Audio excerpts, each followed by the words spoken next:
Good morning, everybody. Please may I welcome everyone to this meeting of the Licensing Subcommittee taking place from the Walton Suite, Winchester Guildhall. The time is 10 a.m. My name is Councillor Patrick Cunningham, one of the committee members of this particular Licensing Subcommittee. The open parts of this meeting are being live streamed and recorded to the Council's YouTube channel. Subtitles are available and advice on how to turn this on is set out on our website. Can everyone please ensure that their mobile phones are on silent, including the chairman?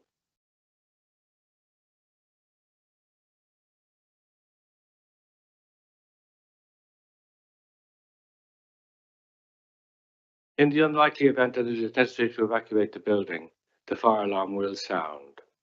Please follow all the instructions given to you by our team. Now, moving on to the agenda.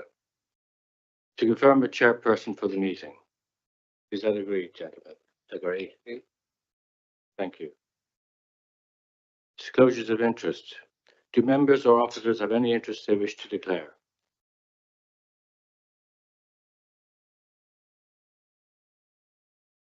Application for new premises license.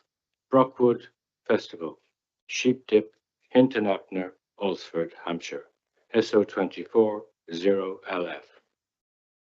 And now on to the procedure for this meeting.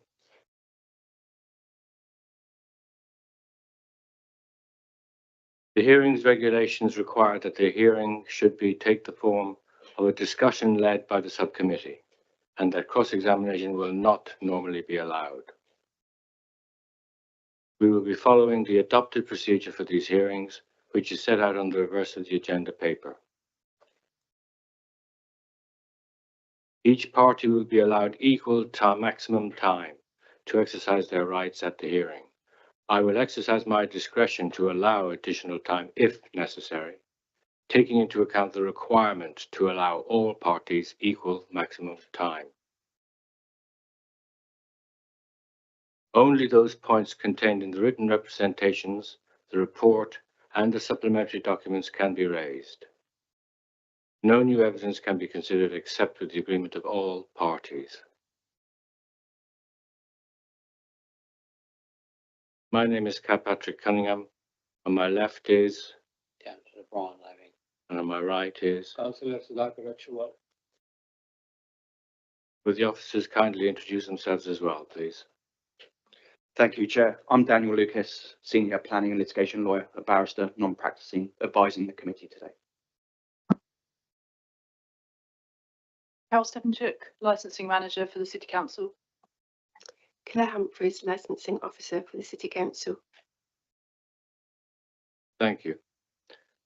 The subcommittee has read all the written comments on the application, which are included in the report. I understand that the following persons wish to address the subcommittee. For and on behalf of the applicant, we have Alistair Morton, Brockwood Entertainment Limited, Gareth Gwynn Smith, Brockwood Entertainment Limited, Oliver Toomey, Brockwood Entertainment Limited, Patrick Morton, Brockwood Entertainment Limited, Matthew Morton, landowner, John Payne, licensing lawyer representing Brockwood Entertainment Limited. Other persons wishing to speak at the hearing as well. Brendan Gibbs, Bramdean and Hinton Upner Parish Council, and also on behalf of Sir Michael Snyder and Anthony Jones. Councillor David Payne, on behalf of Cheriton Parish Council, Nasir Shamin, Raman Patel, Emma Burt, Robert Pedo, Eva Booth, Charlene Sowa, Charlie Lee, Javier Jurado, Ward Councillor Jerry Pitt, Ward Councillor Neil Bolton, Thomas Lehman, James Rankin, Council on behalf of the Krishnamurti Foundation Trust, Gary Primrose on behalf of the Krishnamurti Foundation Trust, Peter Rogers on behalf of the Krishnamurti Foundation Trust, Andrew Bamber on behalf of the Krishnamurti Foundation Trust, and Tom Power on behalf of the Krishnamurti Foundation Trust. Quite a full agenda, I have to say.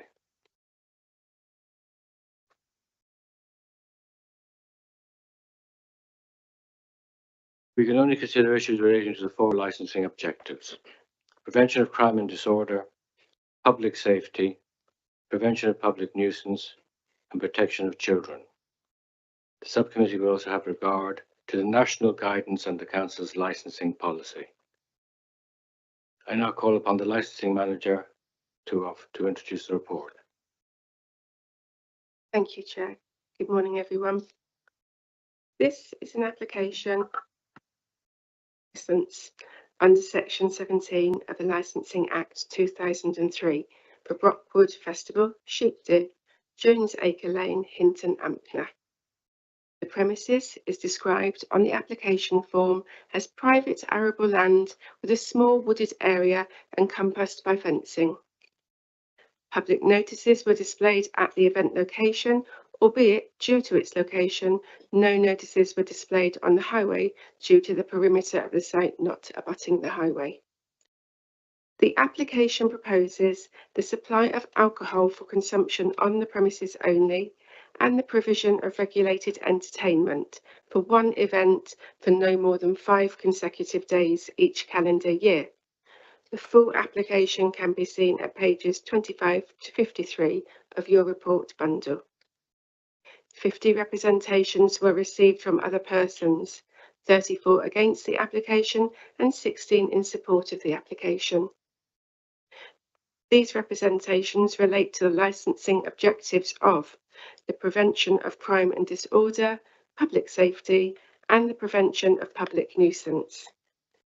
The representations are set out in Appendix 2 of the report, pages 59 to 165. Members are reminded that they may only take into consideration matters which relate to the 4 licensing objectives. Sheepdip, Jones Acre Lane, Brockwood, and its surrounding land within is in the South Downs National Park. The South Downs National Park Authority, as the planning authority, were consulted on the application but did not wish to submit a formal representation. They did supply comments which could not be taken into consideration. As their officer stated, we do not have an objection to the issuing of a licence based on licensing considerations. The subcommittee must seek to further the South Downs National Park purposes to ensure they are respected, as set out in section 4.5 and 4.6 of the report. However, the authority would respectfully suggest that the South Downs National Park Authority guide members on how the purposes can be furthered and not expect the subcommittee to draw its own inference from the duty during the hearing. That said, the absence of representation does not negate the duty of the licensing authority. The South Downs National Park Authority acknowledge that the planning and licensing regimes are separate. Whilst licensing is defined legislation, planning has broader considerations, and therefore the 2 regimes may not come to the same conclusions. May I also remind members that only those other persons who have made written representation may address the subcommittee, and that they may only refer to comments made in their written representation unless they have requested that they be represented, in which case that third party may speak on their behalf, but must only refer to the comments outlined in the original representation. If the subcommittee were minded to grant this application, there are conditions set out in section 5 of the report to consider. The subcommittee may reword these as they feel appropriate in order to promote the licensing objectives. Thank you. Thank you very much, Claire. Now call upon the applicant to address the committee. I'll put my microphone on, that will probably be better. Good morning. Thank you for this opportunity to come and explain the application to you. My name is John Payne. As you heard, I'm a lawyer that deals with licensing matters. To my right, we have Mr. Morton and Mr. Gwyn Jones. Mr. Morton effectively represents the applicant, and Mr. Gwyn Jones is involved in the actual provision of facilities and the running of the event. It's probably helpful that they are both here so that you can hear from them any details about the event on which you may have questions. I'm sure that they'll be able to answer those. In terms of what we wish to present to you, essentially you have the application already. You have hopefully the submissions that we have made, admittedly rather late in the day, in response to the submissions that we received this week. That pretty much sets out the application as we wish to present it to you. I understand that there will be a question, and perhaps it would be appropriate to deal with that now in relation to the plan. You'll be aware that a new plan or revised plan was provided with the submissions yesterday. I suspect, I don't know, and I don't wish to steal my learned friend's thunder, that it may be something to do with the boundary of the premises or something of that nature. The intent of the new plan, just to be clear, was to address the question about some land on the park which is subject to a covenant. And the intention was to remove that from any point of contention, not that it's relevant to licensing anyway, and to remove any licensable activities from those areas of land to which a covenant relates. That was the intention of the plan. But perhaps with your consent, it would be appropriate if Mr. Rankin has some points to make about that to raise those now as preliminary matters. Absolutely. I think in terms of that, Mr. Lucas, would you have something to say about this new plan? Yes, I think, Chairman, it may be wise if those acting on behalf of the applicant outline, I believe it's supplementary agenda item 4, and it accompanies, just so we're on the same page, here, submission on behalf of the applicant, supplementary agenda item 4, and I believe it's page electronically of that supplementary agenda item, page 11. And is it the plan that accompanies F1 acoustics details of experience after that? Exactly so. Exactly so. Yeah. Mr. Rankin, hopefully we're on the same page here. So, Chairman, it's supplementary agenda item as marked on your papers, agenda item 4, received yesterday.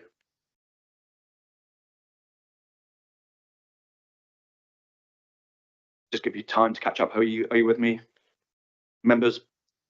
Indeed. So in the bottom right hand corner, it will be drawing reference number Bravo Foxtrot Victor 2070224.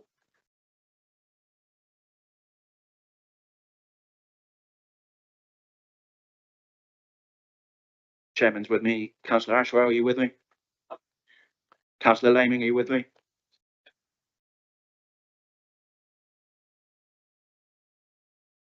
Thank you. That just clarifies that up for obviously the committee members that we're all on the same page here. Thank you. So licensing is just saying to me that the red outline here, I can't see a red outline. Yeah, yes, it's not clear on that plan. There is a red outline. It's hard to distinguish the whole of that outline. Certainly on the plan that I've got, it doesn't run around the whole of the site. There are two ways of dealing with this. Number one is for us to submit a revised plan, which does or to draw on that red line now so that it's quite clear. The other alternative is to say, well, actually, if this is an issue, we'll revert back to the original plan and we will undertake with those that have the benefit of the covenant on the land not to conduct any activities on those areas of land. That perhaps might be the more sensible way about it. As I say, it's not a licensing issue. The matter of a covenant on the land is not a licensing issue. It's a private matter between the two parties. I think that if that is being raised as an issue, obviously you've got a plan which shows a little bit more detail about what's planned for the event, but we can quite happily revert back to the original plan and say that we will undertake not to carry out any licensable activities on those areas of land to which a covenant relates.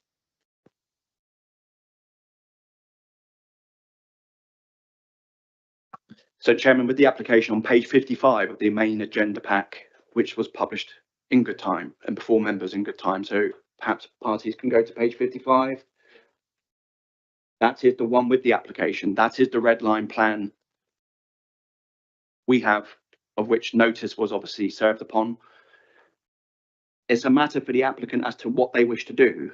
Obviously, I'm sure other persons who've made representations may want to take the point further, but really it's a matter for the applicant here as to what they wish to do. Is it page 55 as submitted with the application, or is it the page 11 plan, which shows, I believe, details in response to criticism made about restrictive covenant points? Yes, it would actually be helpful for me to hear from the representative to see what their issue is. I'm assuming, I'm just assuming, having been given notice that there was a question about the plan, but not the detail about what that question is. I'm assuming it's the red line, because I deal with licensing all the time, and that's exactly the sort of point that I would raise. So we can deal with that, but I just want to make sure that there's nothing else with the plan that causes any concern with those that have made representations. Chairman, if I may, I'm just obviously allowing the applicant to express the point to the fullest before obviously the other representations can be made on this point. I think we've exhausted this in terms of for the applicants. I would advise that you would obviously hear from the other representatives about the red line and what they wish to say on this point. Good morning, Chairman. My name is James Rankin. And I do take a point on the plans because there's no facility for Mr. Payne to do what he says he wants to do. The requirement under section 17 is that you deposit a plan, and that's the plan that you're bound by. You can't amend the application once it's in, and there's settled case law on that. What he's seeking to do is to amend his application, and there's simply no power and no lawful basis for him to do that, which presents this committee with something of a dilemma, because you're left with the original plan, which itself is fundamentally flawed. Just so that Mr. Payne was not unhorsed by this submission, I indicated that I would take it. And I've also indicated to your learned legal advisor that regulation 23 of the hearings regulations is the regulation which is in play today. And what you should have before you, but don't, is a plan which itemizes a number of things. Just to paraphrase the regulations, which are couched in mandatory terms, an application for a premises license under section 17 shall be accompanied by a plan, and which shall comply with the following paragraphs. The plan shall show the extent of the boundary of the building if relevant, and any external and internal walls of the building, and if different, the perimeter of the premises. So the plan's got to show the perimeter of the premises, and the plan that you've got at the moment doesn't, according to Mr. Payne, show the perimeter of the premises. The plan that he seeks to introduce shows the new perimeter, but as I've said, there's no power for you to accept that or for Mr. Payne to amend.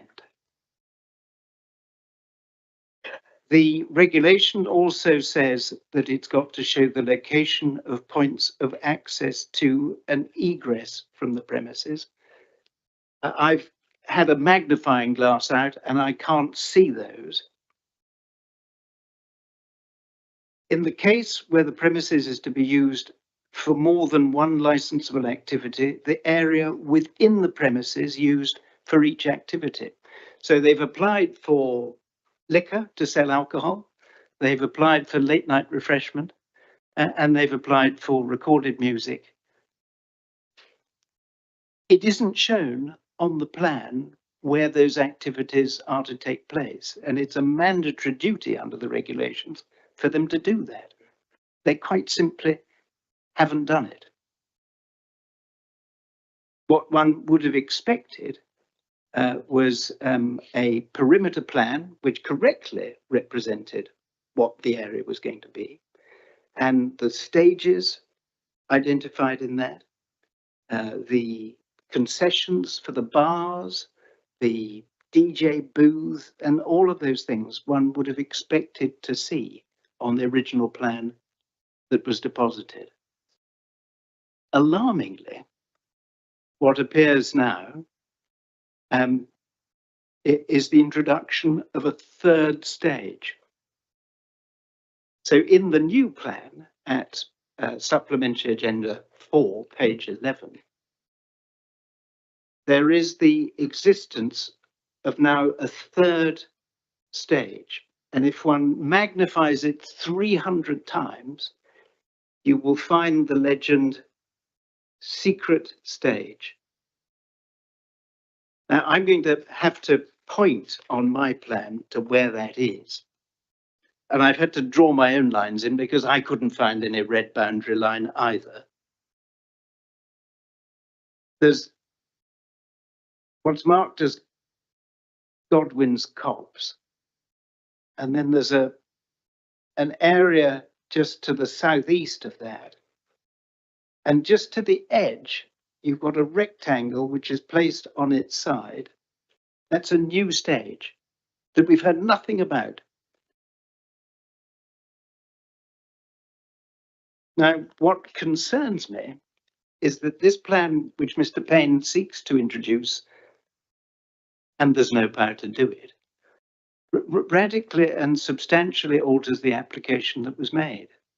All of the responsible authorities, your environmental health officers and the rest of it, have not had the benefit of this because it arrived at 3:47 on Monday. I think that was yesterday that it came in. 3:47 it came in. They've had months to prepare for this application. And can I illustrate something that causes me even greater concern? Because Mr. Payne positions the change in plan as a response to submissions that I made on the restrictive covenant.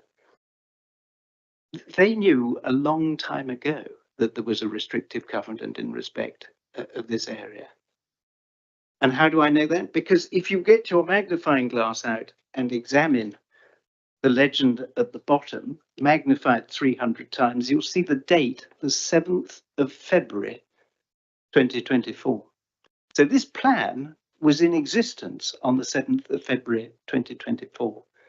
And I'm going to suggest this, that the only reason for its existence was in order to counteract any suggestion about restrictive covenants. So for this to have been deposited last night and positioned by Mr. Payne as a response to my submissions is quite frankly misleading. And I know Mr. Payne well, and I don't mean that disrespectfully. But what concerns me is that you're not being given the full picture. And over and above that, if this is supposed to be a response to my submissions, and that this plan represents all removals of areas bound by restrictive covenants, it doesn't. Because slap bang in the middle of Godwin's Copse is the main stage. And the main stage and that copse are covered by the Forestry Commission's restrictive covenant. They've got no right to hold the festival there. So you'll see the dilemma that your committee is faced with. You've got a plan at page 55, which doesn't represent what the applicant wishes to do. What the applicant wishes to do includes new facilities such as the stage, but he's got no right to introduce it at this stage. So I'm going to pass the ball back to your learned legal advisor. Thank you, Mr. Rankin. Before we do so, Chair, I think it's right that the applicant has the right to reply. Yeah. And then obviously, I think what we will need to do is make determinations on this point, because we're left with some degree of ambiguity as to which plan, be it the page 55 plan or supplementary page 11 plan. Indeed, Mr. Payne, if you want time to take instructions, it's a matter for you. We're in your gift here, because we're going to have to make a determination, quite rightly, in response to such submissions in relation to Regulation 23. So if you do need that time, you can avail yourself of that. Mr. Payne, over to you. Thank you. So I'm just reading a note that I've been given.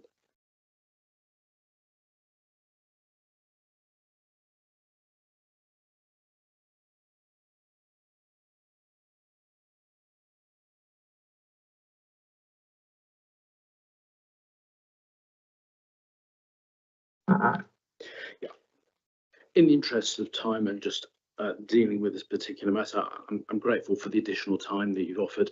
We don't need that. That's fairly straightforward. What we wish to proceed with is the application plan that was submitted, which is on page 55, which does have a red boundary drawn about it. It looks, I believe, on page 55. That. Page 55 of the bundle. Chairman, with that in mind, Mr. Rankin, do you want to?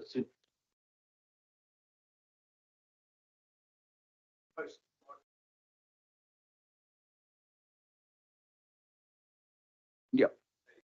Sure. Understood. Mr. Rankin, do you have any comment on that? If that's what Mr. Payne wants to do, then so be it. With that in mind, Chairman, what I suggest we do is, obviously we've got to make a finding on this point, so we can continue one way or another. Essentially, you have the option, if the committee is minded to proceed, obviously, with the plan on page 11. You've heard from the applicant they now don't wish to do so. In that respect, I obviously invite you to make the determination here that it is the page 55 plan we're deciding today, and that we'll go ahead as publicised in relation to the committee agenda on page 55. Yeah, before you do Can I just add in addition to that my criticisms about Regulation 23 also apply to that plan, because it shows no detail. I did anticipate that, Chairman, but at this juncture, I think obviously with the introduction of the page 11 plan on the supplementary agenda item 4, you've heard from the applicant they don't wish to proceed on that basis. So I invite you, please, to obviously make the finding that we're proceeding on the page 55 plan. Yes, we are. We're going to determine to proceed on the basis of the map and the application on page 55 of the main pack. Yes. Chairman, with that in mind, it's obviously we're still in the middle of the applicant's case here. So it's for the applicant to continue obviously presenting your submissions, the evidence on behalf of the application. And then quite rightly, Mr. Rankin may have something to say. Well, indeed so. Indeed so. Hopefully that's better. I couldn't move any closer to the microphone. The microphone had to come to me. The table was in the way. In relation to this particular plan, there are a number of matters that I would draw your attention to when you consider this application. First of all, the actual wording of Regulation 23 and what must be shown. And in this case, there are no buildings, so many of the provisions just simply don't apply. But what has happened is this application has been submitted to the licensing authority. It has been accepted by the licensing authority. No representation or no comment was made by the licensing authority on the plan when it went out to consultation.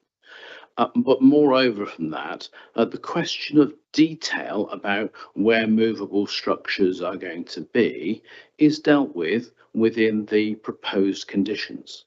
Now, this event is not unlike many events that happen where there's a permanent license sought and the arrangement within the licensed area changes from year to year.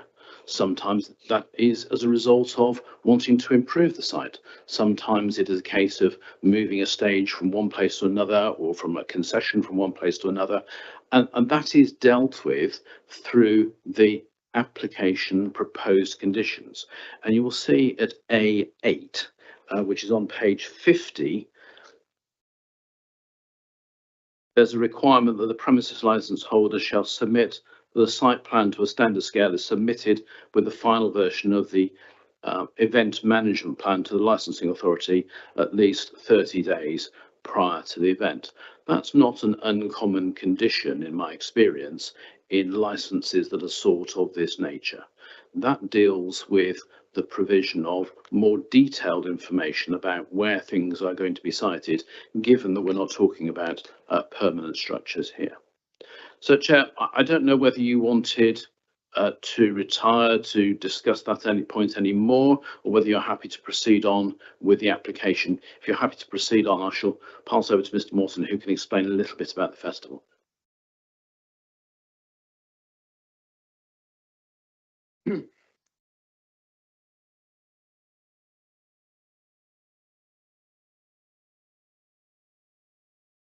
So I think we probably will retire for a few minutes, Yes. 5 minutes to take some legal advice on the Of matter. course.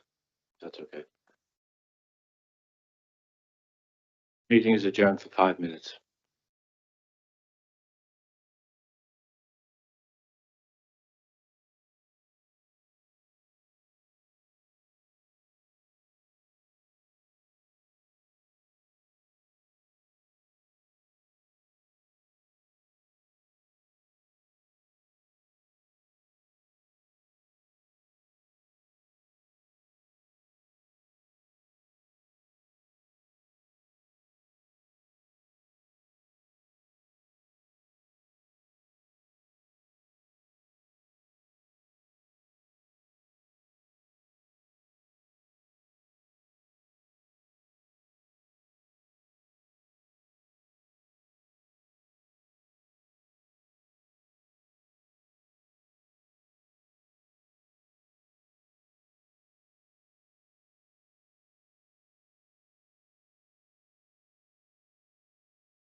Meeting is now resumed.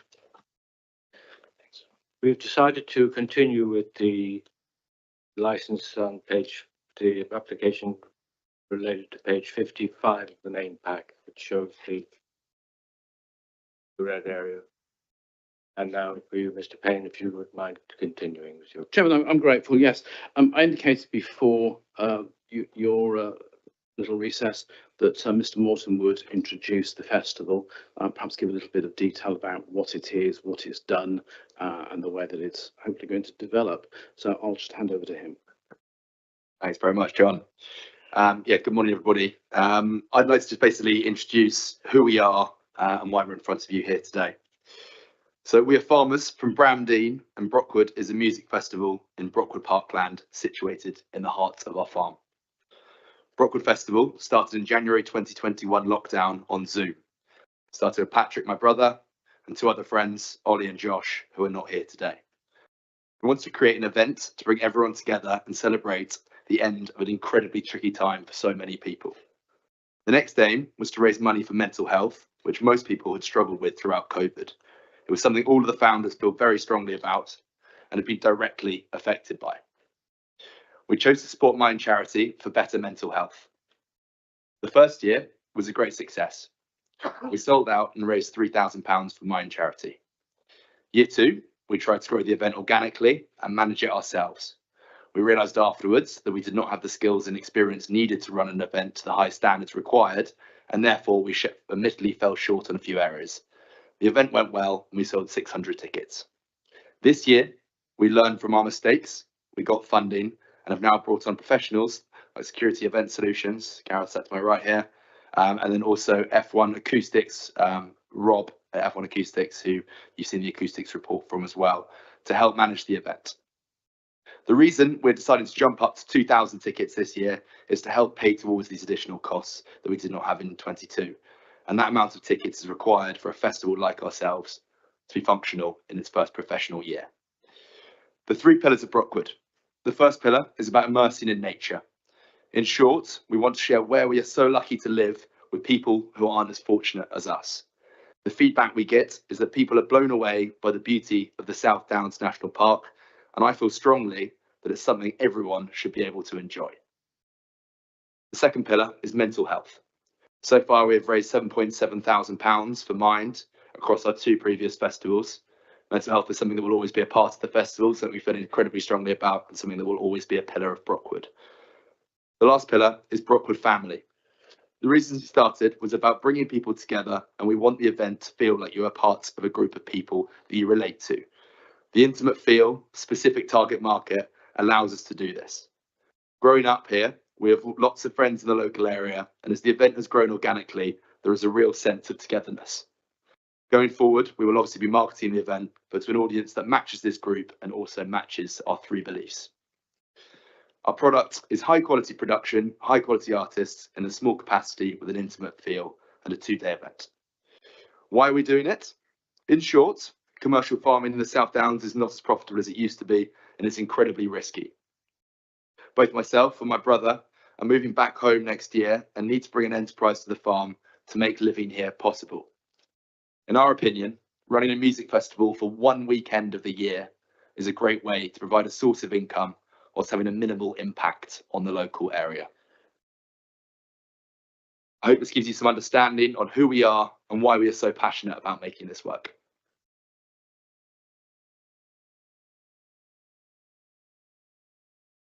Joan, councillors, I hope that gives you a little bit of a flavour about what the festival embraces and where it's come from, where it wishes to go. From the very outset, we need to make it absolutely clear that the intent is to run this festival in a way that is considerate to the locality, considerate to the neighbours.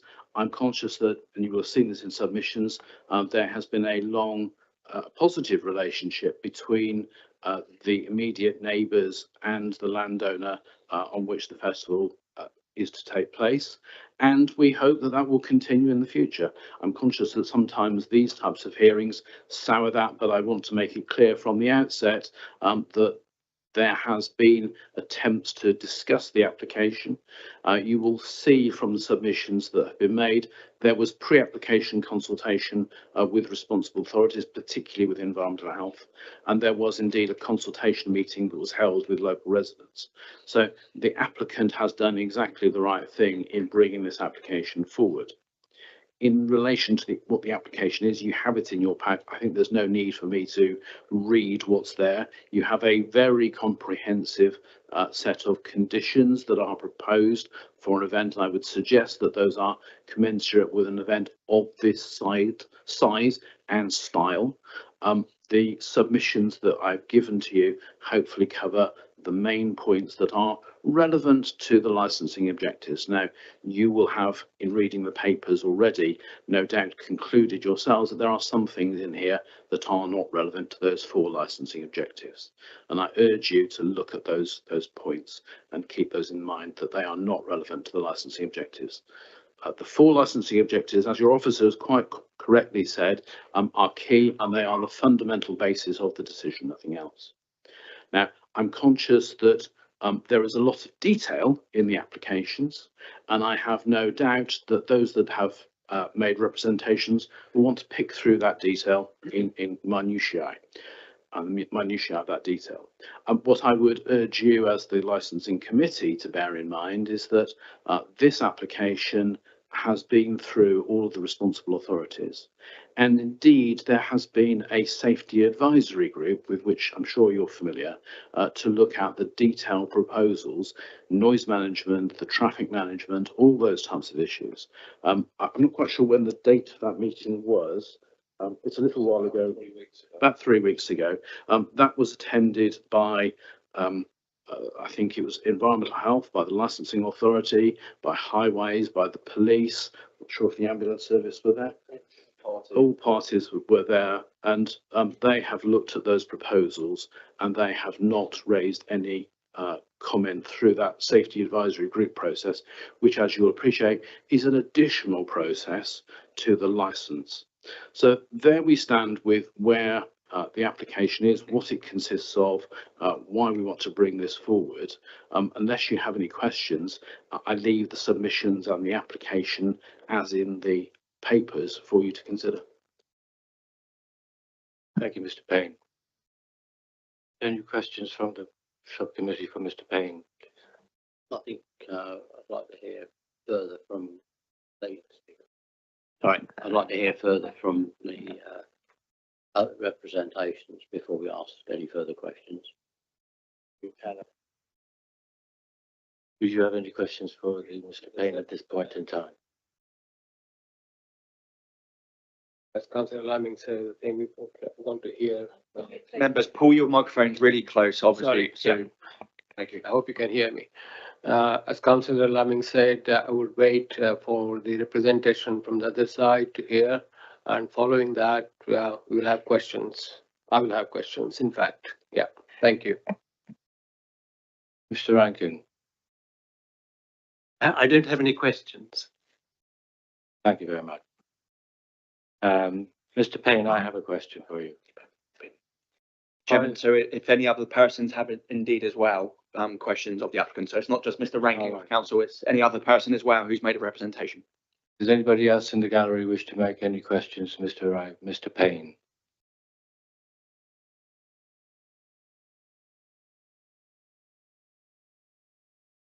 Thank you. Yes, Mr. Payne, my question is, why are you applying for another festival event next year, that is 2025, and beyond, for an increase to 3,000 persons and until 3 a.m., when we have not had the opportunity yet to assess how the event will be staged this year, and with the benefit of any post-event review? Yes, indeed. Well, you've picked up on a point which is perfectly relevant. The intention of the application is quite clearly that this year is a year to demonstrate that the event can take place with a limited number. And if that does go well, then an additional number would be authorised for the next year.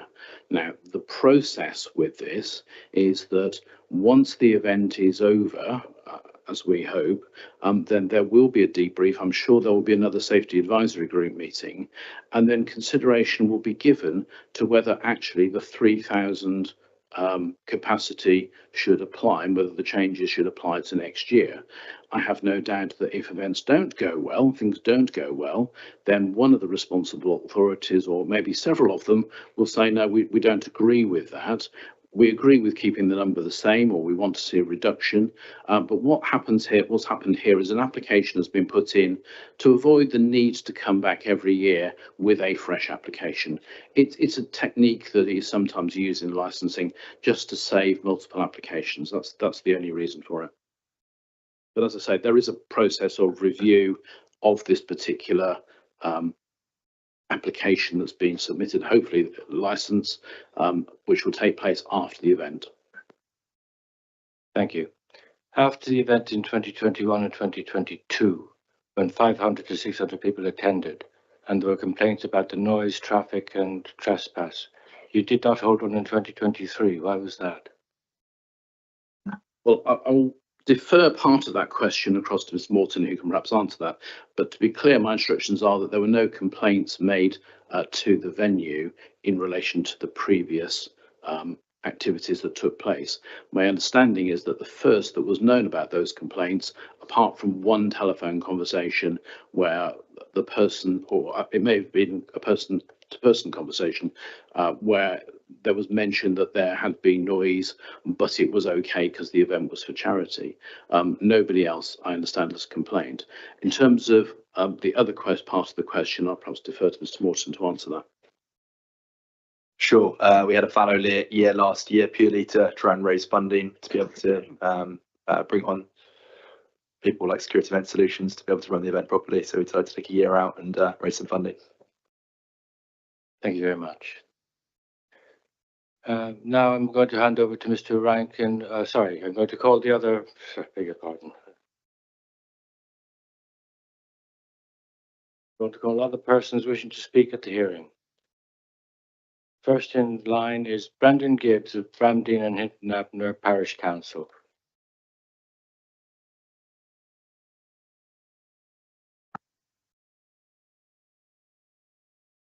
Morning, committee. Good morning, everyone. I'm here to speak on behalf of Bramdean and Hinton Abner Parish Council in the first instance, and I will be making representations on behalf of Mr. Anthony Jones and Sir Michael Snyder in the second and third instances. As far as the representation from Bramdean and Hinton Abner Parish Council is concerned, I refer you to our written representation on page 141 and 142 of the agenda pack, but I would just reiterate, following advice from your officers, to bring out items listed in that representation. Our concerns are that the festival will be detrimental to public safety over its period of operation and will be a public nuisance during the festival setup, operation and clearing up. The Parish Council has grave concerns over this licence application and the intended rapid growth of the festival from 2,000 people in 2024 to 3,000 people in 2025 and up to 5,000 people thereafter. The Parish Council is concerned that the festival will affect the residents of Brockwood, as well as the activities of the Brockwood School and the adjoining Krishnamurti Foundation throughout the lifetime of the 2024 festival. The Parish Council does not believe that holding of this event is either necessary or in keeping with the principal purposes of the National Park as follows. Its purpose 1, to conserve and enhance the natural beauty, wildlife and cultural heritage of the area, and purpose 2, to promote opportunities for the understanding and enjoyment of special qualities of the National Park by the public. If the licensing authority is minded to approve this application, the Parish Council requests evidence to show that the event would comply with purpose 1 of the South Downs National Park Authority. This purpose always takes precedent over purpose 2 where there is a conflict, we are told. The Parish Council would also like to make the following comments in support of our objection. The South Downs National Park special quality of tranquil and unspoiled places is relevant to our concerns about a public nuisance. The International Dark Night Skies document for the SDNP shows the area to be E1A, intrinsic rural darkness, A public nuisance will be caused to some of our residents due to the amplified live and recorded music after 11 p.m. This will be particularly so as the festival is hosted at an elevated site. This may mean sound, especially low frequency bass, will be heard over a long distance. In December 2023, Winchester City Council adopted a revised licensing policy that now includes a statutory requirement to respect the purposes of the South Downs National Park. As stated previously, the first purpose that takes precedent over the second purpose, if there is a conflict, is to conserve and enhance the natural beauty, wildlife and cultural heritage of the area.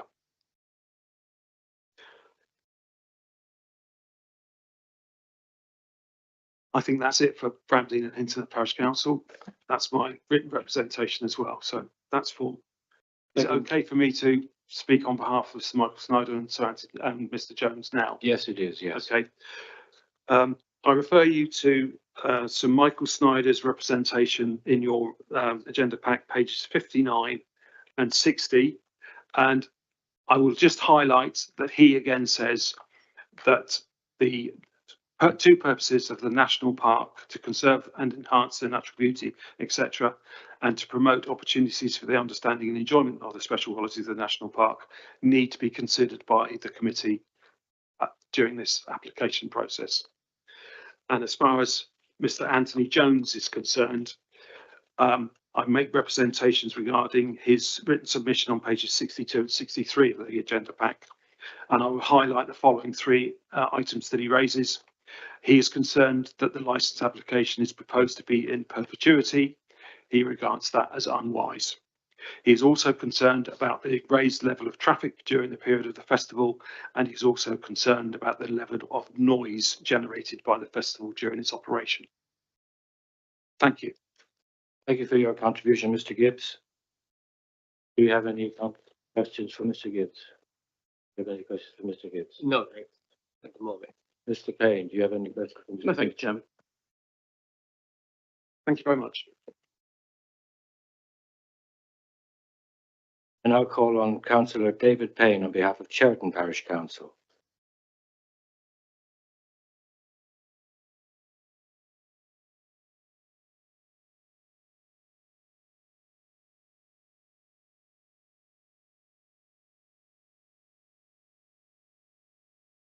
Good morning.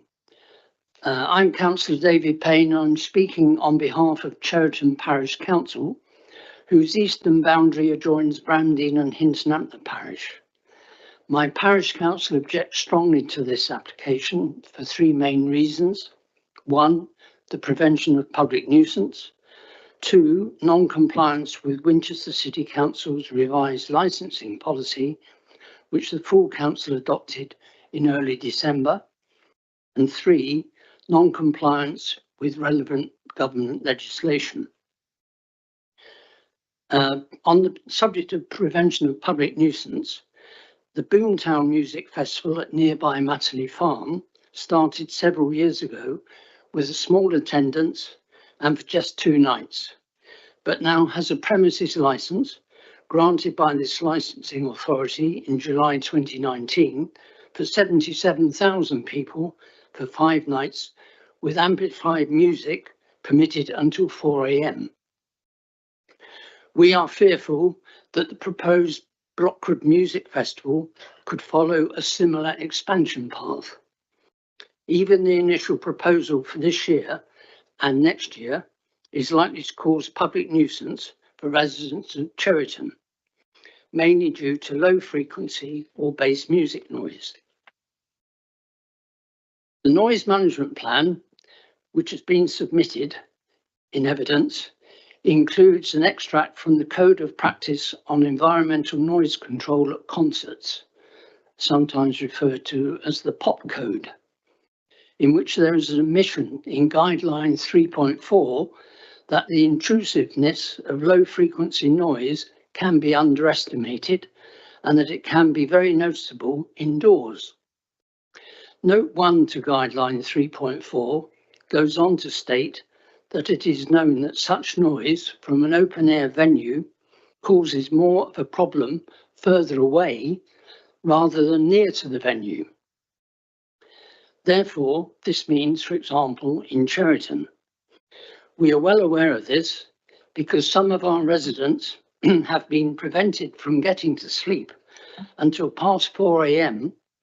because of low frequency noise from the Boomtown event, even with their bedroom windows shut and with double glazing.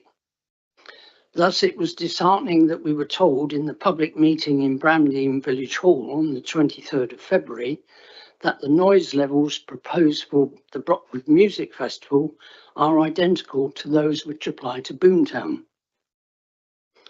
The noise management plan submitted by the applicants makes no reference to the detrimental effect of low frequency noise on Cheriton residents, nor does it include any background noise level measurements taken in Cheriton. If the subcommittee is minded to consider granting a premises licence, we request a reasonable compromise, which is that there should be a condition requiring amplified music noise to cease at 11 p.m. in order that our residents can have a decent night's sleep. If the applicants want to provide musical entertainments for their customers until 2 a.m. this year and 3 a.m. next year, then the technology exists for them to do so. For example, by the use of silent discos as used at the Reading Music Festival. You could impose this condition. As regards non-compliance with your licensing policy, as you will be aware, the City Council adopted a revised licensing policy in early December, and one of the revisions was to respect the purposes of the South Downs National Park, rather than merely to have regard to them as required previously in the Environment Act of 1995. We ask you to agree that the beautiful terrain on the rising land beside the A272 road east of Bramdean would become a blot on the landscape for about 2 weeks in the height of summer. It would be a smaller scale Boomtown, and I trust that the members have observed what Boomtown does to the natural beauty of Cheesefoot Head and the surrounding area on Matterley Estate. At Brockwood, there would be stages constructed of scaffolding, marquees, hundreds of campers, tents, lorries, vans, and hundreds of cars visible from near and far. We do not understand how anyone can possibly think that this would respect Purpose 1 of the South Downs National Park by conserving and enhancing the natural beauty of the area. We suggest that it would be exactly the opposite. As regards conserving and enhancing the wildlife of the area, the applicants have not provided any evidence about wildlife. However, I am able to help the subcommittee on this important aspect. I am able to rely on the advice of one of our residents, Mr. Terence Jones, who is an amateur ornithologist of great experience, especially on the subject of farmland birds in the South Downs. He is a long-time member of several ecological organisations, and for several years he has carried out a number of regular and one-off bird surveys for the South Downs Farm Bird Initiative. He has advised me that an ecological survey should have been undertaken to produce a robust ecological baseline for birds, bats, and all other fauna and flora. However, there is no evidence that this has been done. He also assures me that it is very likely that among the birds present on this land will be skylarks, which are red listed as being at the greatest risk of extinction. Skylarks nest on the ground and start to lay eggs on or around the 20th of April. The last possible date for fledgling young birds to be present is the 5th of August. The proposed music festival at Brockwood would be in July, which is between these two dates. We suggest that this proposed event would not respect the conservation and enhancement of the wildlife in the area. And it might be of interest if I mention at this point that it is a criminal offence to disturb any nesting bird under the Wildlife and Countryside Act of 1981, which brings me on to the non-compliance with other relevant legislation, which we believe is the final and most compelling reason why this application should be rejected. The Levelling Up and Regeneration Act 2023 came into force on the 31st of December last year, about 3 weeks after you adopted your revised licensing policy. Section 245 of this Act deals with protected landscapes. It is with some disappointment to note that the officer's report makes but a passing mention in paragraph 1.6 of Section 245 of the new Act of Parliament, and even in paragraphs 4.5 and 4.6, the contents of Section 245 are not mentioned at all. That being so, and to overcome this omission, I will now read out for your benefit what Section 245 says. Chairman, if I may, Councillor, you're here on behalf of Cheriton Parish Council, that's correct? Correct. Your representation on behalf of your parish council is at page 67, is that correct? I'm afraid I don't have access to that. My learned friend, Mr. Rankin, do you have the report available so you could pass it in front of the chairman very kindly? That was it. Yes, that was the original application. That's your representation, is that correct? Correct. And does it make reference to, one, the details that you've been provided by way of hearsay, a friend in relation to protected species? It doesn't mention that at all, does it? No, it doesn't. No, and it doesn't mention the Levelling Up Regeneration Act in your submission, which came after the actual piece of legislation was actually enacted. When we notified... If I may, Councillor, does your representation on behalf of your parish council mention that piece of legislation? No, it doesn't. No. Chairman, with that in mind, I think we know the position in relation to, obviously, the South Downs National Park. The officer's report has made reference to it quite correctly. Sorry to cut across you, Councillor. It's just simply you're only here to obviously represent what your parish council resolved, not what you yourself individually as a councillor resolved. Now, your parish council submission in its totality is on page 67. To that end, I think, Chairman, we can only limit Cheriton Parish Council to actually its resolved representation, which appears on page 67. I think it's only fair in relation to the applicant I make that point. Indeed, Mr. Rankin, you may have something to say about that, but a representation and a representor can only speak to their representation. Amplification is fine. Indeed, the penultimate paragraph, there is no environmental evidence provided with the application about the possible adverse effects on the fauna or how this proposed event would conserve and enhance the natural beauty, wildlife and cultural heritage. And I think in fairness, I gave quite a lot of leeway on that point, Chairman. But I had to interject for the sake of fairness, obviously, on behalf of the applicants and other interested parties, just so we don't have chapter and verse, if I may, beyond what the representations are. We have a lot to get through. I'm mindful that there are other people wishing to speak too. To that end, if I may, Chairman, advise that the committee only restricts itself to those representations and the four corners of those representations as submitted. Thank you, Mr. Lucas. Yes. Councillor, I think you've finished with your presentation on the basis of the representation that you made originally. Well, not quite, because when we notified the council that I would be representing Cheriton Parish Council, the form requested the points that would be raised, and we raised 3 points, which I mentioned at the beginning.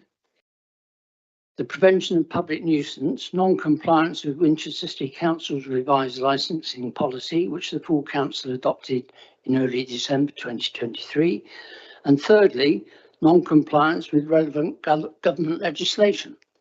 We've had no comeback from the licensing manager as a result of our submitting that form, and I am about to establish the reasons why the third point was made. I do agree that it was not in our original representation. It wasn't in your original representation, then I think you finished, Councillor. It's a matter for the chairman of the parish council. Obviously, he is bound by the code of conduct in relation as to you are as well. So speaking beyond the resolved parameters of what his parish council has resolved is entirely a matter for the chairman of the parish. If he wishes to go beyond his parish council's resolution, I urge you that it wouldn't have the mandate of the parish council. But it's a matter for you. If you wish to hear further from Cheriton Parish Council, I simply make the point that a representation and speaking to that representation is where we are today, and you have to speak in accordance with the representation submitted for the sake of the right to fairness and openness of proceedings on behalf of the applicant, because an applicant with the best will in the world would never know what a person wishes to speak to under the umbrella term of public nuisance. So to that end, I think it's only right and proper that we do speak to those four corners of those representations. But if you wish to hear from Cheriton Parish Council, you can give that discretion. If you're minded to do so, you may obviously then open up other timeliness in relation to other representations as well. But it's entirely for the committee. Councillor, could you confine yourselves basically to the detail of your representation, and I'll give you another 2 minutes. Thank you. Yes, section 245 of the Levelling Up Act says that in exercising or performing any functions in relation to or so as to affect land in any national park in England, a relevant authority other than a devolved Welsh authority must seek to further the purposes of the national park, and if it appears that there is a conflict between these purposes, must attach greater weight to the purpose of conserving and enhancing the natural beauty, wildlife and cultural heritage of the area comprised in the national park. This is a relevant authority. The land is in the national park, and therefore this section of the new Act of Parliament does apply, and it is the law, and it's not guidance or policy, but the law of the land. And we believe that the law must be upheld at all times. And for the foregoing reasons and to comply with the law, the subcommittee is respectfully requested to reject the application. Thank you very much. Thank you, Councillor. Hold on a minute. Do any members of the subcommittee have any questions for the councillor? No.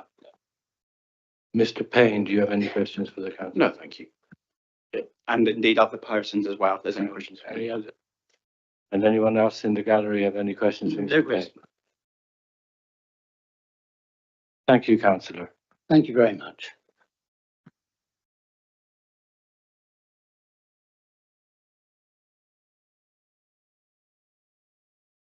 Now call on Nasir Shamim.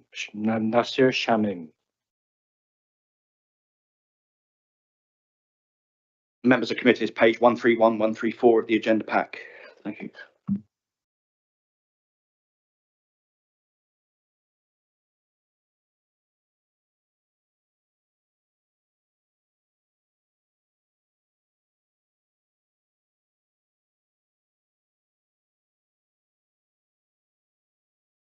Can I just say this, that anybody that is an employee or resident of the Krishnamurti Foundation is represented by me, and so they needn't speak. I will put forward for you and your consideration Tom Power and Gary Primrose. They will be my only two witnesses. So I think that, Chairman, that expedites things in a certain degree, so that's very useful. So, other than which two people, may I ask?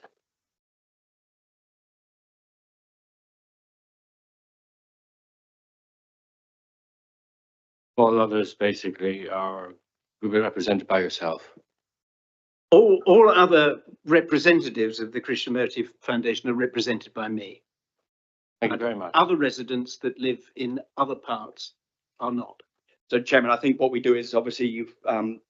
Shameen has made the point. Mr. Patel, we wouldn't know unless you call for that representative as to whether or not they're linked to the foundation. So I would still suggest you work through that list, giving the representatives the chance to say whether or not they are linked. Sure. Okay, Mr. Raman Patel.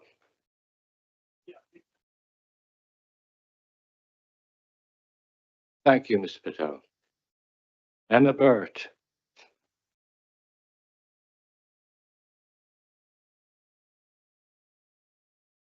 Thank you very much, Ms. Spirit. Robert Beddoe.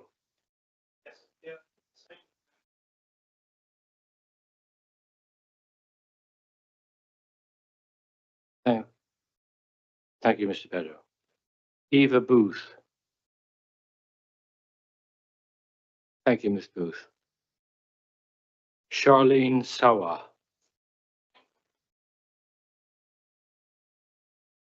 Thank you, Charlene. Charlie Lee.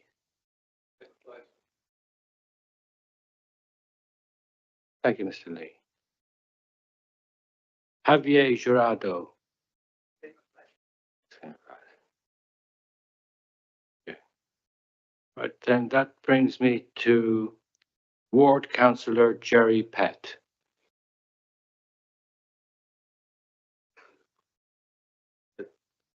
Members of committee, page 149 for the representation.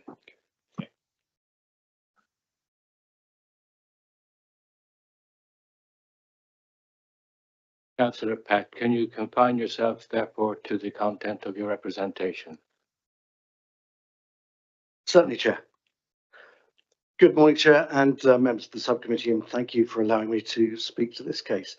I'm Councillor Jerry Pett, and with Neil Bolton, one of the 2 ward members for Upper Meon Valley, within which the festival site lies. I'm also a member of the South Downs National Park Authority. As a ward member, my key concern is whether the applicant can satisfy the public nuisance criterion of our licensing policy. They seek a license for music to play after 2300, and they propose similar limits with respect to sound levels as those that apply to Boomtown. But the industry standard code of practice for such events, the POP code, as we've already heard, is quite clear that in its para 3.2, saying that events continuing between the hours of 2300 and 0900, the music noise should not be audible within noise sensitive premises with windows open in a typical manner for ventilation. I've noted the applicant's comments on that in their subsequent submissions, but I have to say there are many recorded incidents of silent hours noise disturbing the residents of not only Bramdean but Cheriton and even West Meon, some 8 miles from the Boomtown site. It's clear that music played after 2300 does indeed cause nuisance, and the only effective means of preventing such nuisance is to cease music at 2300 by an appropriate condition being added to this application. I'd also ask your permission, Chair, to make or refer to a procedural point that I have raised with officers in the past few weeks and which the case officer referred to in her preamble, and I will be very brief, if I may continue. Yes, you may. Thank you, Chair.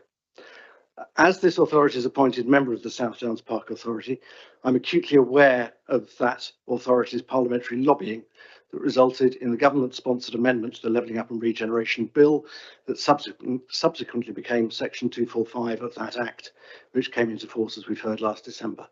You'll recall that I was personally keen to ensure the obligations that section places on this authority to further the purposes of the park were enshrined in our recent revision of the Winchester licensing policy, which indeed they were. The wording of the Act is clear that it covers exercising or performing any functions in relation to or so as to affect land in any national park. The duties are therefore clearly intended to impose new and more onerous requirements with respect to the statutory purposes than existed before on all functions of this authority that would have an effect on the park, not simply on planning issues, and including that of assessing an application against the 4 extant licensing criteria. Thank you, Chair. Thank you, Councillor. Do you have any questions for the Councillor? No. No, thank you. Does anyone in the gallery have any questions for Councillor Pett? No questions. Thank you very much. You are dismissed. Thank you. Thank you, Chair.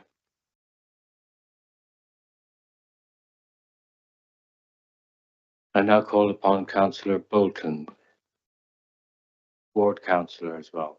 Page 150 in the pack, members. Thank you.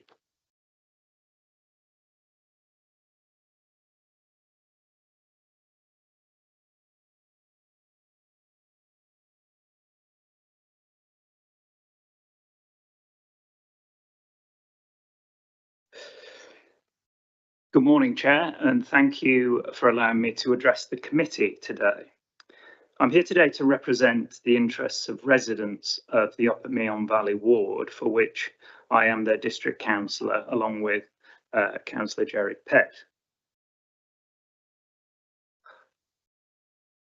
Many of which have expressed their concern and objection to the planned Brockwood Festival. The South Downs National Park Authority's own guidance for organisers of large festivals and events states the following: licensing authorities have a duty to have regard to national park purposes in reaching their decision, and event organisers should consult both their relevant licensing authority and the SDNPA at an early stage of planning of any event. Essentially creating a fifth objective that must be considered carefully by the committee and licensing authority when evaluating a licence application. Namely, that it is important that any events are consistent with the purposes of the national park. Two purposes, as we've heard. Purpose one, to conserve and enhance the natural beauty, wildlife and cultural heritage of the area. Purpose two, to promote opportunities for the understanding and enjoyment of the special qualities of the national park by the public. It is important to remember that if there is a conflict, purpose one takes precedence over purpose two. The guidance also importantly states that events with the potential to harm the special qualities of the national park, such as caravan and vehicle rallies and large music festivals, will need to be controlled. Hold that thought. Even if officers and the committee take the view that this doesn't constitute a fifth objective that must be considered, the guidance clearly infers two things. One, the purposes of the national park have overarching principles which must be taken into consideration when evaluating the four objectives. Two, the aggregate number of events with the potential to harm the special qualities of the national park will need to be controlled. It is regarding these 2 points that I would like the committee to think very carefully about when considering this application in relation to the prevention of public nuisance objective. This begs the question, when is enough too much? When the committee considers a licence application, it tends to consider its merits individually against the 4, possibly 5 objectives. Regarding the prevention of public nuisance, it will consider how the organisation has mitigated the impact from music and traffic on the local environment and residents. I know others will address those concerns more thoroughly today. On an individual level, it may be the case, and in fact in this case, that these are largely in line with what you tend to approve. However, as stated above, the aggregate effect of these events is relevant and will need to be controlled. There is a busy summer ahead for the northern part of the Upper Meon Valley ward along the A272. Already, there is this very high traffic volumes along the A272 and A32 caused by many bikers that congregate at Loomies at the weekends, and now cars congregating at the new Caffeine and Machine that has taken over the Meon Hut pub. This makes the Meon Hut crossroads incredibly busy and congested, particularly at the weekend. Motocross at Meon Hut, 3rd of March, 2nd of June, very noisy, continual whining of bikes all day Sunday, along with more traffic at the Meon Hut Junction. Boomtown Festival, 7th to the 11th of August, with approximately 80,000 people present, with music well past 2300 and the associated revellers and additional traffic. Moto World Championship, no less, 4th to the 6th of October at the Matterley Bowl, the site of Boomtown. Again, tens of thousands of revellers, along with numerous country shows adding to congestion. All this makes this part of the South Downs a considerably busier place than you would have ever imagined. In addition to this, I have been approached by the Krishnamurti Centre, based at Brockwood, regarding the impact this event would have on their business, which relies on the tranquility of the area to run their retreats. They already must navigate the numerous events going on in this area, some listed above, and are clearly concerned about another event right next to their property. How will the committee deal with the consideration of one business's needs versus the other? Surely, existing businesses that would be harmed by granting a licence should be even more carefully considered over an applicant, or do you consider this irrelevant given the licensing criteria? It shouldn't be. As a principle of equity, to allow one business to crush another established business by allowing a public nuisance to grow in scale uncontrolled. So, I may be forgiven for suggesting that your conclusion to my question, when is enough too much, is very relevant to your consideration to prevent further public nuisance to what should be a place of natural beauty. Thank you very much. Thank you, Councillor Bolton. If you just remain there for a moment. Yeah. Do you have any questions for Councillor Bolton? No, thank you. No. Anyone else at the gallery? No, Chair. Thank you, Councillor Bolton. You are dismissed.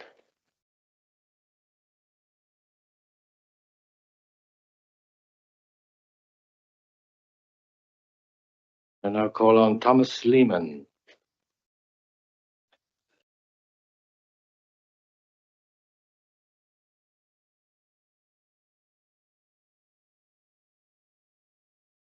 Thank you, Mr. Lehman. Thank you.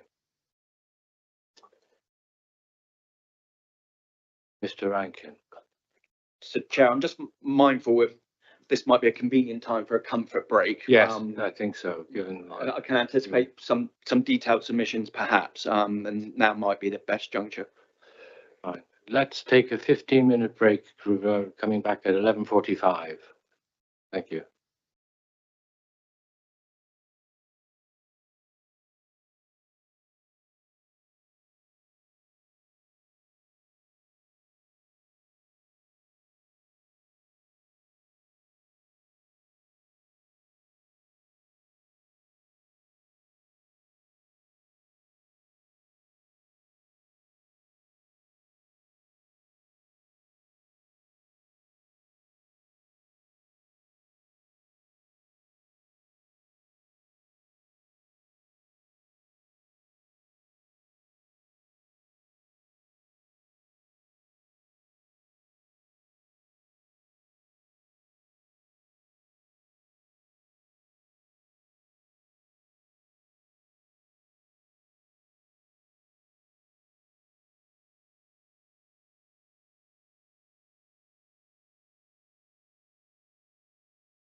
Meeting is reconvened, and I'll call Mr. Rankin, please. Every dog has his day. I've got to correct, first of all, a mistake or a misnomer. We were called a business. We're not a business, we're a charity. And we've been running the charity since 1969, when the schools were first established. And then the foundation itself was established in its centre in 1987. But we're not about the business of making money, we're about the business of changing lives. I'm not sure if you or members of your committee know anything about the foundation, but they're extraordinary people doing extraordinary things in an extraordinary place. And the schools and the centre form part of a unified whole. And the whole ethos is underpinned by the locality in which they're situated. And it's a place of great tranquility. It's a place, as is acknowledged by the Mortons, of great beauty. And they have an international reputation. People come from far and wide in order to come to the centre to experience these extraordinary retreats where you're able to sit in solitude and quietness and contemplation and examine the whole of life and its implications. You can't do that when you've got the Mortons putting on their event. And I don't mean that unkindly. I applaud their business sense and the rest of it. I applaud the fact that sons are trying to impress their fathers with a business initiative. The problem that they face is trying to convince us and you that this is a festival which will have no impact. And it's disingenuous to say, well, it's just a weekend. It's just one weekend in a year. It's not. What you're being asked to grant is 5 days. What you're being asked to grant is a license which grows incrementally.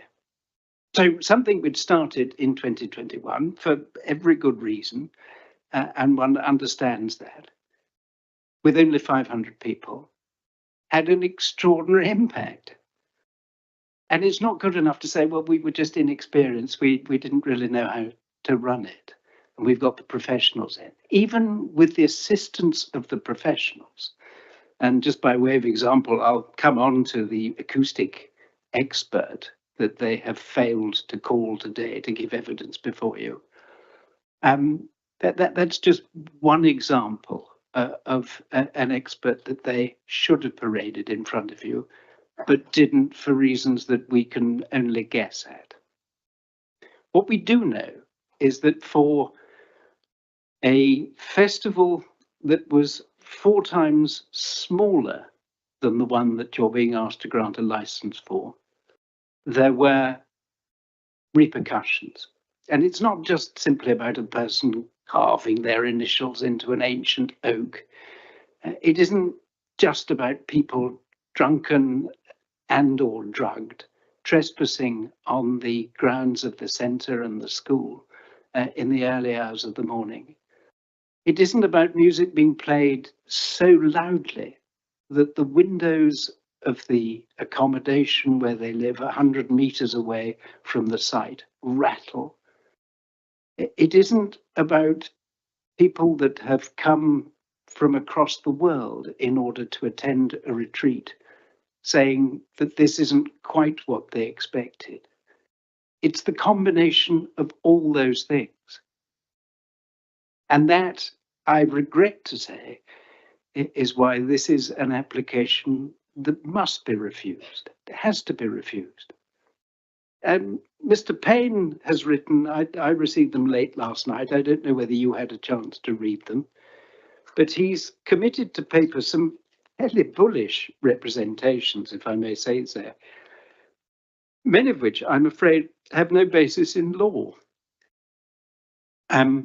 And I, again, don't mean that unkindly to Mr. Payne, but what he seeks to put before you, I'm afraid, in certain instances, have absolutely no foundation and no sense.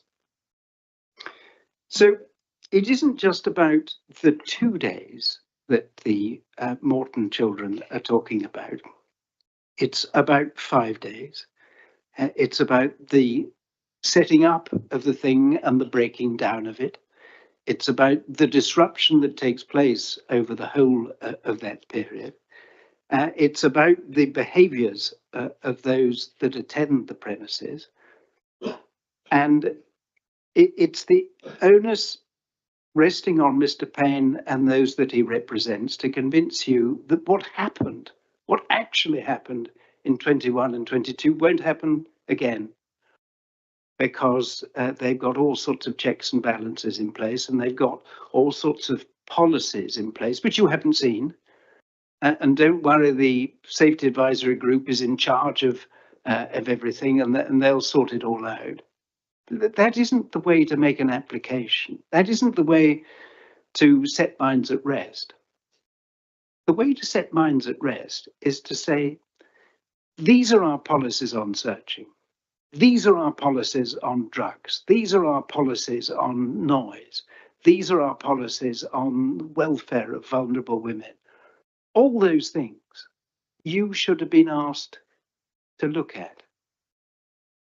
Instead, what Mr. Payne does is airily dismiss them all and say, well, don't worry, because the safety advisory group, attended by the police and the environmental health and licensing officers, will all look into those. The people that didn't sit in on the safety advisory group meeting were you. You're the people that are charged with the duties of not only looking in to see whether this is an application which will have an impact, but you're charged with the duty of making sure that the licensing objectives, the prevention of public nuisance, is upheld. And the onus is on Mr. Payne to show you how it will be upheld. And he has failed lamentably so to do. There is criticism which is levelled at the Trust in Mr. Payne's submissions, because he seems to suggest, this is a paragraph 18, I'm not sure what the page number is because I received it so late last night, I don't know when it went up on the website. If I may, Chairman, just pause my learned friend quickly, just so we're all on the same page, Mr. Rankin. I believe, is it supplementary agenda 5, updated skeleton? No, that's note 4, sorry, my apologies, 4.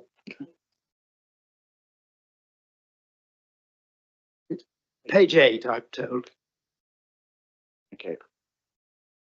Members, do you have that supplementary agenda, page 8? Thank you, Mr. Rankin. Thank you. And it's paragraph 18, the bottom of that.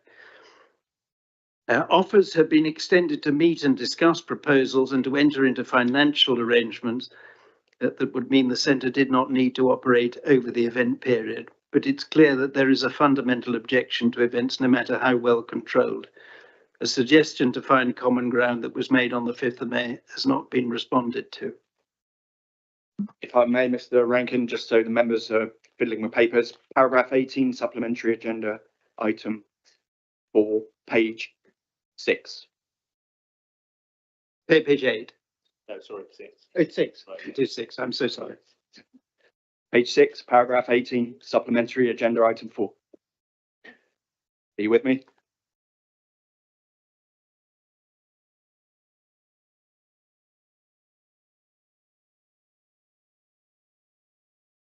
Just waiting for the chairman now, Mr. Rankin, bear with me.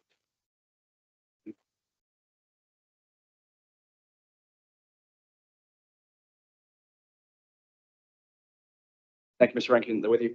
Thank you very much. So there appears to be criticism there that the Trust has not come back. There are many instances in life where a common ground is impossible. We have common ground, and that is that we have established a relationship over the last 55 years with Mr. Matthew Sr.'s father. We knew these children's grandfather and his ethos and vision for the land and the farm. And we happily coexisted for all of that period. That was our common ground. What is proposed now is that common ground be removed, and that the centre, which has people booked up for months and years in advance to come on these retreats, be told that they cannot come. That's the dilemma that the foundation faces.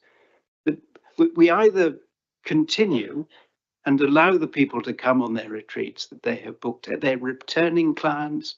I call them clients. They're returning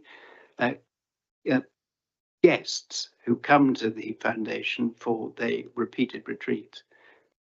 Should we turn them away because the Morton children want to run an event? Or should we close down completely at huge financial loss to the centre? Why should, in all of that, there be common ground? If they were able to satisfy us that this was an event with minimum impact, by proving historically that they had little or no impact on us, then we'd entirely understand. But the position that we find ourselves in, and the fact that there is no common ground between us, is entirely the making of the Morton children. If they'd run a proper festival in the first place, then we wouldn't be sitting here. If they'd run a festival in other parts of the estate, which didn't have the effect of rattling the windows of a residential home, then we wouldn't be sitting here. If their noise report had been an effective noise report, and if what was being proposed in the noise report were sensible levels for achieving peace and quiet and no nuisance for the residents, then that's another thing. But it doesn't do that. In just a moment, I'm going to call Mr. Rogers, who is an expert. But I'm going to deal first of all with the noise management plan and deal with a submission that Mr. Payne made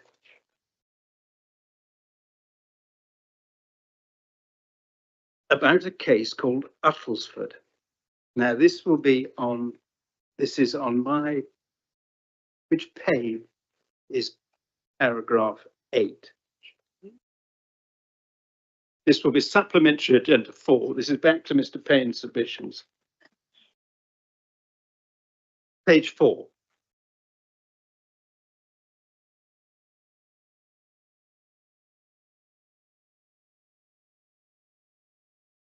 He says this at paragraph 8.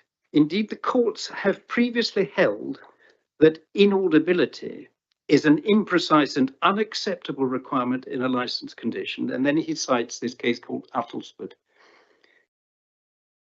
He cites the facts and the rationale of Uttlesford entirely incorrectly. And again, I say this with respect to Mr. Payne. Uttlesford, these were the facts. So you have an applicant that applies for a license. He doesn't do a noise survey, and so the licensing subcommittee imposes a condition that the noise should be inaudible. He appeals, and before the matter is heard before the magistrate's court, he gets a noise survey done. And the noise acoustic expert says, well, I tell you what, we can achieve inaudibility with decibel levels. And there was a suggested decibel level which achieved inaudibility. He went back to the council through his lawyers and said, look, can we just agree to remove the inaudibility condition and replace it with this condition relating to decibels? And Uttlesford refused. And so they had costs awarded against them when the magistrates allowed the appeal.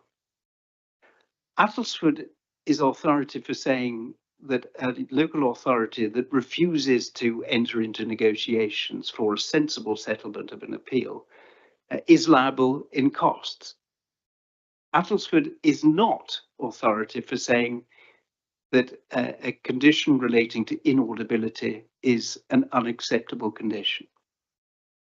What Mr. Payne has done is in the subparagraph in italics there, we found, not italics, but he's put these quotation marks. We found that the term clearly audible was not a sufficiently precise condition because it was not a scientific measurement and left too much open to interpretation. It was important that any conditions as stated in the DCMS guidance should be expressed in unequivocal and unambiguous terms. Clarity and simplicity are required to see paragraph 7.15 of the guidance. That's what the magistrate said. It's not what the High Court said, because the High Court wasn't being asked to look at that condition. The High Court was simply looking at the behaviour of Uttlesford District Council in crossing its arms and refusing to compromise the appeal. So please strike a great big red pen through those paragraphs of Mr. Payne's submissions, because they are just incorrect and wrong in law. If Uttlesford says anything, it's that an inaudibility condition can be imposed, even if it's expressed in numerical terms. Now, the irony of the Formula One report, which is contained at page 3 of Supplementary Agenda 2.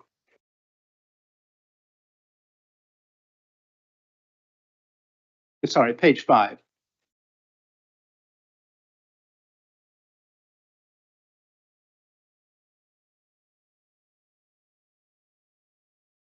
So I'm looking at a document which looks like this: Formula One Acoustics Brockwood Festival.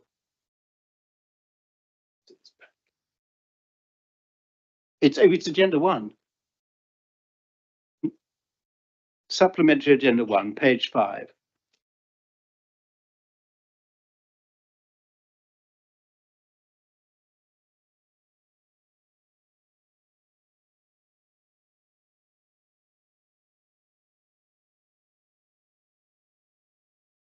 Members, are you with us? Yep. Chairman, you just flicked over the first page of it. Back one, that's the one. There we go. Thank you.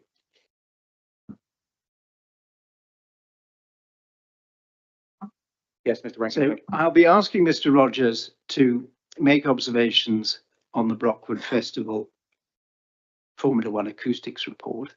And I will also ask him to speak to our noise report.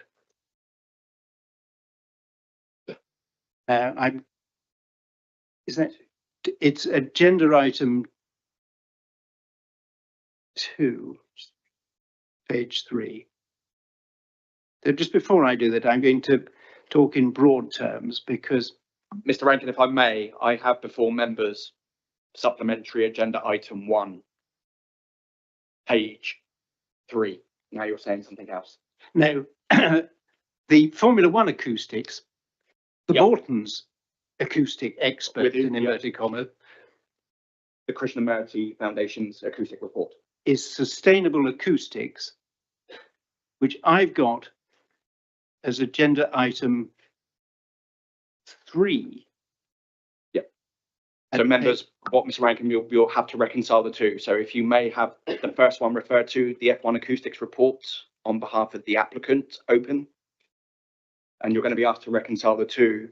So you'll also need agenda item page.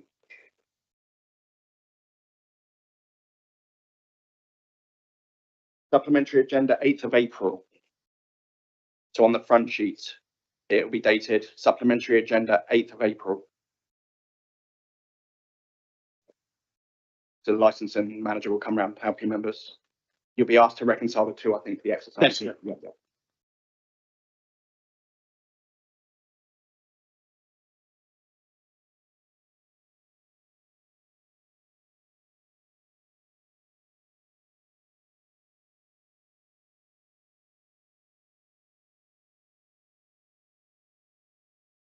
Councillor Asher, are you? Apologies, there's a lot of paper, all very late in the day, so just making sure. None of that is your fault. Members, I think you have everything now before you. So the two reports, F1 acoustics and the report on behalf of the Christian Merity Foundation. Thank you. Thank you, Mr. Lucas. So, Mr. Rogers, who are you? Good afternoon, councillors, Chair. I am Peter Rogers. I am the Managing Director of Sustainable Acoustics. I have over 30 years of experience in acoustics. I'm a registered expert witness. I've recently given evidence to the House of Lords on the Licensing Act and on noise. I was one of the named experts in that regard. I'm also in discussions with the Home Office about the wording of the Section 182 guidance in relation to agent of change. I am very familiar with premises license right the way through to nuisance, and indeed I deal with planning as well, which really makes me an individual who's here available for you to understand the acoustic technicalities and the evidence that's before you, and my duty is to you, not my client. This is what is said by Mr. Payne. It will be seen that the experience is extensive. This is of their expert, and covers events of a similar nature to that for this instant application. This contrasts with the expertise of the respondent's consultant, who's produced a report that seems to be more biased towards a planning application and a built environment event. How do you respond? I think the thing to say, sir, is that I'm a fellow of the Institute of Acoustics. My counterpart at F1 is a member of the Institute of Acoustics. The two employees that are part of that organisation have together less experience than I do in my experience, and they're incorrect.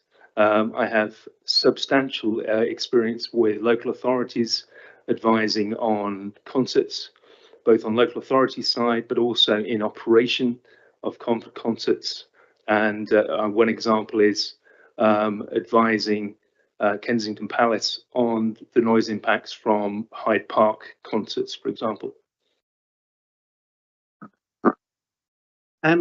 You've produced and had executive control over the Sustainable Acoustics report, and it seeks to make a number of criticisms of the what's called the noise management plan by the applicants. Now, first of all, Mr. Payne calls it a noise management assessment, their Formula One one. What's your view about that? Yes, Chair. This is not an assessment. There is no consideration of impact, because there can't be, because they don't know how quiet the area is. No measurements were taken. It deals with simply applying a desktop approach in terms of whether or not they can get workable levels on the stages, and ultimately what the impact will be at residents is not dependent on the number, the dBA number that they give you. It's dependent on what the impact against what is there without the music is. And it is impossible to say what that is unless you go out there and understand the locality. Your team has gone out there, has understood the locality, has taken extensive readings of the background noise, both during the day and during the evening, at various intervals during the day and during the early hours of the morning. Are you satisfied that the summary that you have provided and the report that has been provided accurately reflects what can be truly called a noise impact assessment? Yes, Chair. We've actually established that it's an incredibly quiet area. This is supportive of the South Downs National Park's tranquility mapping, which identifies this area as medium to high tranquility, and our measurements support that. In fact, at night, the levels are so low that it's almost the floor of the noise meter. right, let's look at page 1 then. And I'm conscious of the fact that committees, as well as other people that are attending these committee meetings, sometimes get distracted when there's an acoustic report. I'm going to make this, I hope, as palatable and as understandable, and ask Mr. Rogers to resist the temptation to shine and just explain it in terms that we can all understand. If I may, Mr. Rogers, your microphone also works. So instead of flicking between the two, you can press, obviously, that's it, commandeer a microphone each. Yeah. Yeah. Thank you. It just means there's a lag sometimes. You'll have to turn yours off. That's it. All right, so we're looking at page 1 then of the summary, and you, in 4 bullet points there, identify 4 omissions that are missing from Formula One's noise management plan. Yes, Chair. The first 2 are very, very simple to deal with, and that is that there is no noise impact in terms of wildlife at all. So there's no evidence at all from the applicant that they have satisfied the requirements of your own local policy, which is to point 1.5, the purpose 1, to conserve and enhance the natural beauty, wildlife and cultural heritage. So that's an initial fail. The second one is around relative tranquility of the area, which is incredibly relevant to the special qualities of the national park in this area. Our evidence supports this very quiet area, and no impact assessment has been undertaken in that regard. So the only attempt has been in terms of nuisance, in other words, demonstrating that it's not so bad as to cause a nuisance, which of course is one of the licensing objectives.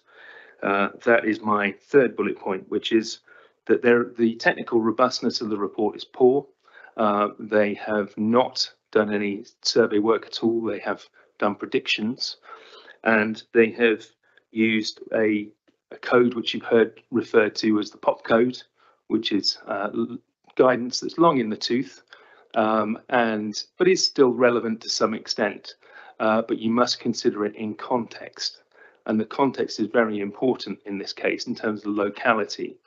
So you shouldn't be considering whether or not something has an impact, and that by just simply blindly applying the numbers. So when the limits have been proposed, that is not taking the locality into account at all. It would be the same effectively in an urban environment or an urban rural environment as it would be in this very tranquil location. So that is also not considering, moving on to the 4th bullet point, the cumulative impacts, which you've heard evidence from the councillors in terms of their concerns, and is highly relevant because you have other noise sources in the area which are impacting already of a similar type. And the main one is, of course, Boomtown. It cannot be that the code is applied in isolation, because that way you would increase the impact in a cumulative nature forever, and as you continue to consider each one in isolation. So it's very important to consider that there is a motocross which is happening regularly close to the area. There is Boomtown, which happens for a significant period of time, up to 5 days, and obviously there is other associated noise associated with that. And as you've heard, there's other events as well. So it is considering it in totality what the impact would be, not purely from a single event for 2 days, or actually up to 5 days. So it's important in the considerations that you're thinking about it from a point of view of the 5 days added to the 5 days of Boomtown, which is 9 kilometres away and still rattles the windows. Looking at that point, because it was mentioned by Mr. Bolton Jr. When he gave his evidence that it was just a weekend. It's not just a weekend, because what's being asked for is 5 days, and in any event, it's this year is an event that will last for 4 days. Yes, correct. And of course, you have the setup process as well. There's a long period of time which is involved in this. It's not just the music, and we have to consider it from an impact assessment as to what the appropriate levels would be if you're applying the pop code. And you can't cherry pick and say it's 2 days, therefore we'll have the higher level. Thank you very much.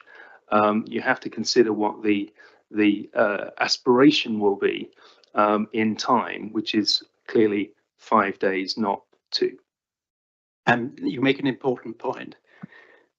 It's the figures that they have produced, which they say replicates the pop code, are figures based on an event that lasts for 2 days only. In other words, they shoehorn themselves into a category covered by the pop code.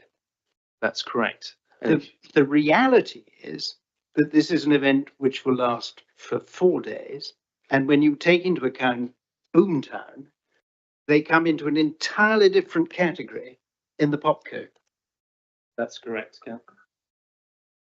What does the category in the pop code say? The one that really should apply, not the one that they've cherry picked. Just testing that. Can you hear me? Yes, thank you. Yes, it's more stringent, Chair. So what happens is it changes from an absolute level, which has no regard for the background levels, to one that is a certain level above the background. And so that means you must understand what the background level is, which of course is not evidence that they've put forward to you. Because they didn't take any background levels. Right. If we go to page 8,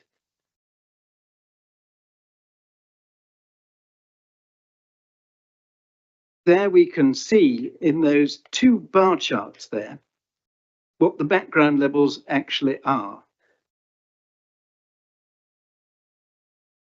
If we look at the first table, it's after 11 o'clock, and the background levels there, it's the 3rd column, which is circled or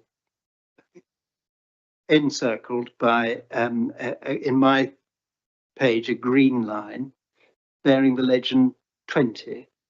What does that mean? So that is the level, Chair, which is exceeded for, it's basically represents what happens for 90% of the time.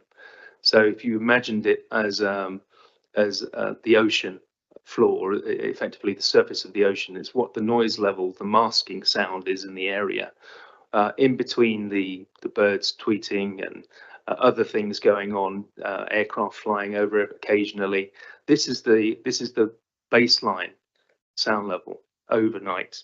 So that 20 represents 20 dBA, which is incredibly quiet. The noise floor of most sound level meters is 20 dBA. And then if we look at the next column down, that's the noise, the background noise that you have specifically measured prior to 11 o'clock. And that shows 29 dBA. What do you say about that? Yes, so it obviously is higher, and that's to be expected. But in most rural areas, you would expect the background level to be between 40 and 50 because of local roads, that sort of thing. We're looking at levels here which are, the World Health Organization say, are appropriate for sleep in a bedroom. Which is 30. So we are right down at levels during the daytime, which would be acceptable inside a bedroom, according to World Health Organization. So again, that helps you understand it's incredibly quiet in this area. Well, Formula One say, don't worry, we will have music levels set at 60 dB up until 11 o'clock, and after 11 o'clock, 45 dB. And if we look at page 9, this is what you say the readings should be. Daytime 46 dB, nighttime 28 dB. In other words, what Formula One is saying is that you can have a level 14 decibels higher than your calculation during the day and 17 decibels higher during the nighttime. And what do you say about that? So, Chair, the exercise completed here is to start from the other position, which is not to think about the code, but think about your local policy. And so by applying the approach, which is to protect relative tranquility, we are saying that you shouldn't be raising the background level by more than 3 dB because that's just perceivable. So that's subjectively, whereas 10, an increase of 10 would be a doubling of loudness. So when we're talking about levels of 46 as opposed to 60 during the daytime and 28 at night, these are effectively delivering the expectation of your local policy. If we take a different position and apply blindly the code, then actually it comes out to a very similar value during the daytime of 44. So that's about right. But at night, it must be inaudible. And for it to be inaudible, it needs to be 10 below, which goes back to the case that was mentioned. For it to be 10 below, that means it must be no more than 10 dBA at the receptor. Now, what that effectively does is demonstrate that you couldn't have more than background ambient music coming from the stages, which is completely commercially impracticable. What do you say then about this? Because there has been some mention of, well, what about granting a license till 11 o'clock?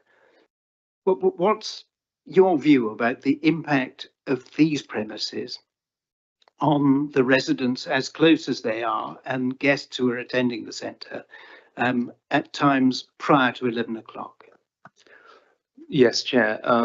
I think it's misleading of the F1 report to suggest that it's viable to achieve either the code, because they're talking about more than 2 days.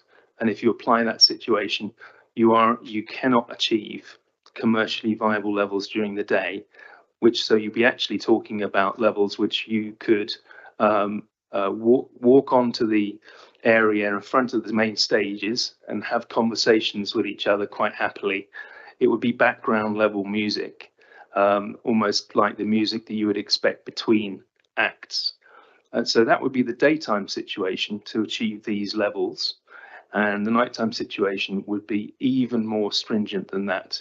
So what we're demonstrating is that if you start from the place of your local licensing policy, and we say what should the limits be according to those, then actually you end up with an unworkable situation for the music levels. That's very helpful. Turning to page 11 then of your report. Under paragraph 7, you have a section entitled Missing Data and Technical Review. Now, even applying the POP code, they have failed to comply with the requirements of the POP code. So, for example, because they can't shoehorn themselves legitimately into the first category that they wish to shoehorn themselves into, but have to fall into the category which requires an appropriate background noise survey. You've said this, that the lack of a background measurement with statistical analysis isn't considered a serious omission that limits the understanding of the context where an event is proposed. And then you've gone on to mention the question of traffic and people's noise assessment, because obviously you can't set any decibel levels for that. But you are aware of the proximity of the campsite, and you're aware historically that the residents and guests at the centre were disturbed by trespass from people from the event. Yes, and essentially what I'm saying is that a thorough impact assessment should have been done and should be available for you. The evidence should be with you now. That isn't there. That isn't the case as we stand today. We have a very outlined position. And that would be the evidence of the comings and goings of vehicles and the noise of people at the site itself. That's correct. The expected noise level from the closest stage to the noise sensitive receptor is not present in the report. Yes, they've used the distances to the furthest stage, not the closest. And what's the relevance of that? If a noise source is closer, the noise levels are higher. Just point to make. But that is the reality of what's been done. Rather than select the closest noise source, in other words, the DJ booth or the what's now called the secret stage, which doesn't appear in anyone's reports, and they've chosen the farthest point. But not only that, the receptor's height is an important matter in all of this. Why is it important that it be measured not at 1.5 meters, but a representative height of the second story level? Yes, Chair, the land in this area has a particular topography where the height of the land changes quite dramatically. And part and parcel of doing the predictions and modelling that F1 Acoustics have done is that takes into account the variation of the land, and that if your receiver point is close to the ground and you have the land creating an obstacle to the source, then your predicted levels are much lower than they would be at the top floor windows of the nearest property, which is the case. So the reality is they are underestimating the levels by a very significant margin, potentially as much as 10 to 15 dB. All of which would have become apparent to them if they'd done a proper survey of the locus in quo. Correct. So, at the end of all of this, I want you to form a view, please, about the likely effects of these premises with the noise levels proposed by their expert. Chair, bearing in mind those three initial areas, I'll just cover those again. So the wildlife impact, I think there is serious concern that there could be harm, and therefore it's very important that there is evidence to say that impact has been assessed. It hasn't been assessed, so that's the first point. The second point is that the relative tranquility is important to the special characteristics of the national park and the common and ordinary use of the centre and the school. That has not been considered at all. So that's the second point. The third point is whether or not a nuisance would be likely to exist, and a nuisance so far and wide that it's going to affect more than one individual. So to consider that, I have to think about whether or not the common and ordinary use of the land generating the sound is common and ordinary, or is it exceptional? And in this case, I would say that it's exceptional. So there is a conflict between the common and ordinary uses, which means that a nuisance could exist. Now, then you come to the other factors I need to consider, which include the locality. It's an incredibly quiet area.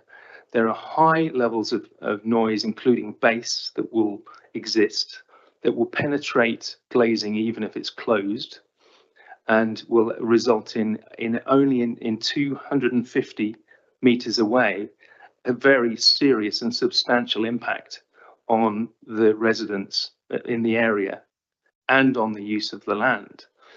So therefore, it is I'm quite confident that even without the sound systems being turned on, that we can expect there to be a nuisance that would exist and that would be likely to recur every single time that happened.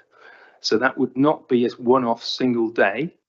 That would be a recurrent issue that would trigger the need for environmental health to go and explore whether statutory nuisance existed.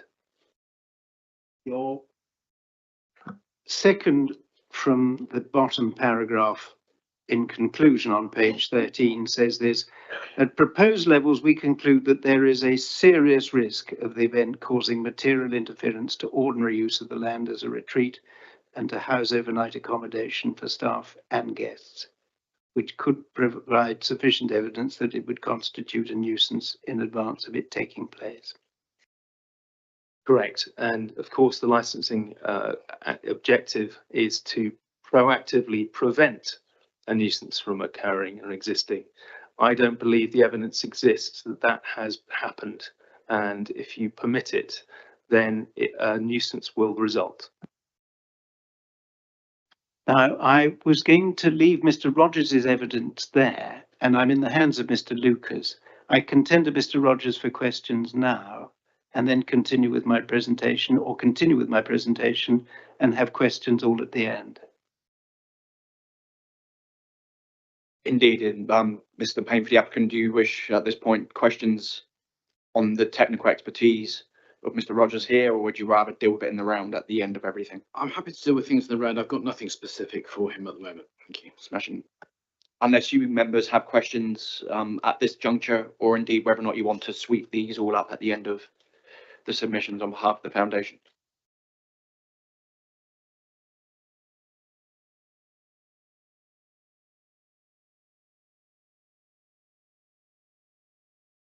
Yes, the committee have got some questions for you. Thank you. Councillor Lamming. Thank you, Chair. We're talking about levels of sound. Yeah. Councillor, if you may pull your microphone right Sorry. forwards, I'm just seeing members of the public I'm sort of wanting to hear Yeah. what you have to say. Thank you. I've got rather a lot of papers in front of me. Yeah.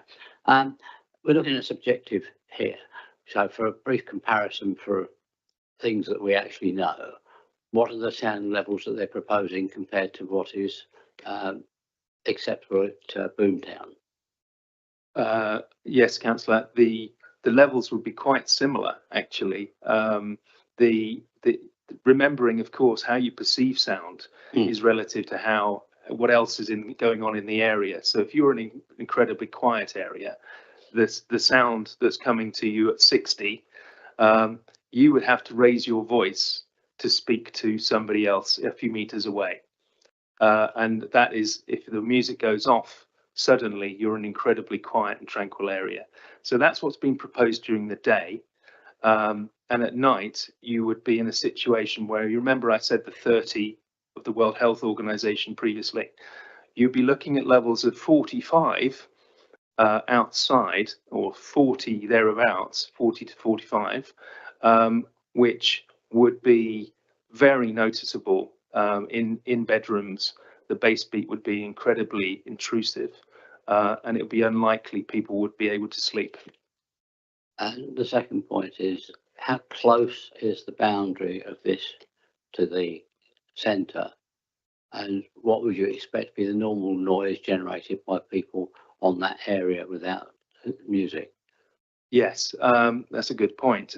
So there are campsites incredibly close to the boundary, within about 100 meters or so, or less actually. The levels that in the camping area obviously will result on what's being allowed to happen there, and it's very difficult to stop people who are camping actually having fun and raising their voices. And for 5,000, well, between 2,000 and 5,000 people doing that, you can have a considerable noise level, around 80 to 90 dB sometimes, which would match levels of the music, which is why it has to be higher, so that you're not drowning out the music. So from that point of view, yes, you would have a significant amount of sound from the crowd effectively, which is added to the music. And even when the music stops, they then move closer to the receptors and continue to make noise. So this would affect not only the centre, but also the school and the gatehouse. Yes, correct. A number of people who would be trying to sleep.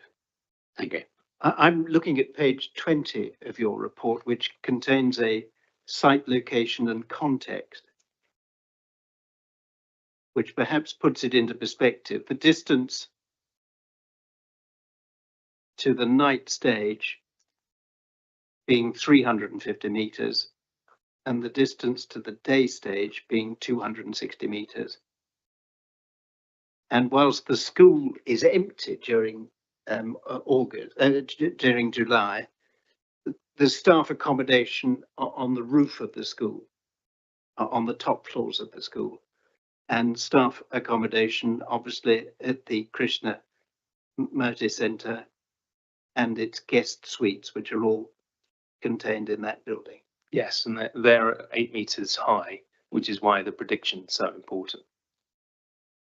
Yes, I'd forgotten that point. So what they're saying is, well, you measure it at the bottom at 1.5 meters. If you measure it at the bottom, you get a false reading. The true reading should be at second story level, which is what staff and guests will actually experience. That's correct. I was only really trying to put it in perspective to what people know as a sound from Boomtown, so that we've got a general idea of where we are. Councillor, I think the one thing to add to it is of course, Boomtown is 9 kilometres away from this location. And so all that's left from Boomtown is a dull, thudding bass, repetitive in this location. But it's sufficient to be able to rattle glazing from reports from residents. In this situation, you wouldn't just get that. You would get a very strong bass because it hasn't had the distance to be able to drop away. But you also get all of the other information too. So you get all of the vocals, and you can hear the sound only a couple of 100 meters away. You'll be able to hear the sound to every track. You'll be able to sing along to anything that's going on if there are any words. But primarily the type of music that's being proposed is heavy bass. Well, thank you, Chair. It's interesting to note your data. Just a couple of questions on that. The background noise level that you measured during the 2300 to 2 o'clock in the morning, and similarly from 19 to 2300, where were the instruments located? Yes, Councillor, perhaps go back to page 20. You can see the site plan there. And you'll see a purple circle, which is labelled MP1. That's measurement position 1. So that's where the logger was located. Okay, thank you. Looking at the topology of that area, the night stage is, I think, fairly low in the level, while the school is at about elevation, maybe, I don't know the exact numbers, but maybe about 20-30 meters, probably the elevation difference. About 10 meters. 10 meters. So when you looked at, did you look at the sound levels near the boundary marked with a blue color there at all? Any predictions? Well, it's very similar to the levels at MP1, which is why the reason I thought MP1 is at a lower level. It is slightly, but it wouldn't be significantly different. Because it's all very much exposed to the same noise sources. So the reason for moving away from the building is so that there is no screening from the road, which actually is down to the south and to the right, effectively south and east, so that we get the full level from the environment. So we're looking for a really quite accurate level from the underlying sound in the area. The reality is that it's very quiet. Yeah, I agree. The data that you have presented over here really matches with the WHO data. In the UK, you'll find about 30 dBA at the night time and about 50 during the daytime. So, and that reflects the numbers that you have gathered over here. Yes. Thank you. The thing to add to it, Councillor, is that is that the WHO data is assuming a broadband anonymous sound source. So, you know, distant traffic, or, you know, it's waves on the shore or something like that. Whereas here you have a very specific character to the sound, which is more disturbing and more attention grabbing. So the levels need to be lower than the levels given by WHO. A final question. It's nice to have the numeric numbers against the data, against the noise. But as a common man, I really don't know the difference between 30 dBA and 32 dBA. Okay, it's maybe twice as much. But when you look at those numbers, 50 dBA or 45 dBA, it's perception of the people really it's difficult to perceive. So from technical point of view, you will say, yes, it is 45 dBA is much higher than 30 dBA. But would you be able to put some kind of a real life example that 45 dBA is this sound, 30 dBA is a sound. 30 dBA I can understand, nighttime is sound. Yes, I think I can help you there. So the first thing, if I can create a picture in your mind, that's probably the best way to go. Remembering what I said about the difference of 10 dB being a doubling of loudness. So if you were at your 30 dB level, let's say, and you were seeing an increase to 40, then you would perceive that to be twice as loud as everything else that's going on around you. So it would be dominant in the soundscape. What we're talking about is 20 to 30 decibel difference.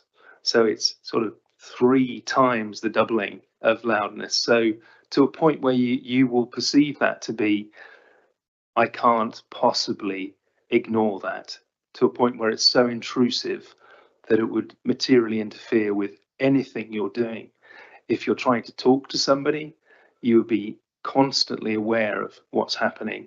If you went inside and you closed all the doors and windows, you would be still very aware of the thudding of the bass through the whole of the property, because low frequency isn't stopped well by windows. If you open the windows just a little bit and you're inside, you'd be aware of the vocals. You would be completely unable to escape that unless you put in earplugs and went to the other side of the property. These are some of the testimonies that you've heard are linked to Boomtown, of people that can't escape the sound. Well, you would be completely dominating the sound in the area for the time the event is on. And when you can look at that against the compatibility for daytime use for a retreat, it is completely incompatible. And in terms of intrusion for nuisance perspective, it is going to be so intrusive that it would be materially interfering and likely to be a nuisance, in my opinion. Thank you very much. Mr. Rankin, back to you again. Thank you. Very much. Okay, Mr. Rogers could return to his seat, and then Mr. Power. You will find Mr. Power's evidence at page 71 of the main bundle.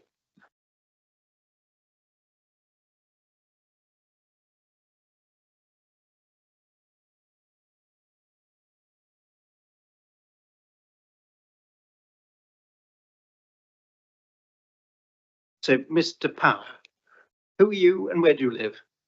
Yes, good afternoon, everyone. My name's Tom Power and I work for the Krishnamurti Foundation Trust. Many of my colleagues here today. So I currently live and work on the site. I look after the curriculum there. I'm a residential staff member, and yeah. And how long have you been at the centre? I've been living there for just over 6 years. And you live there with your wife? Yeah. And how far away is your living accommodation from the planned event space? So it's about 100 meters from the edge of the current boundary and 250 meters from the stage. What happened in 2021 and 2022, so far as you and your wife were concerned? So we during the events, the noise was so bad that all of the glazing rattles, and we, in fact, with the base, it's like a sledgehammer being hit on the edge of the wall. So if you're inside your house, it's like a sledgehammer going boom, boom, like that, and the windows rattling.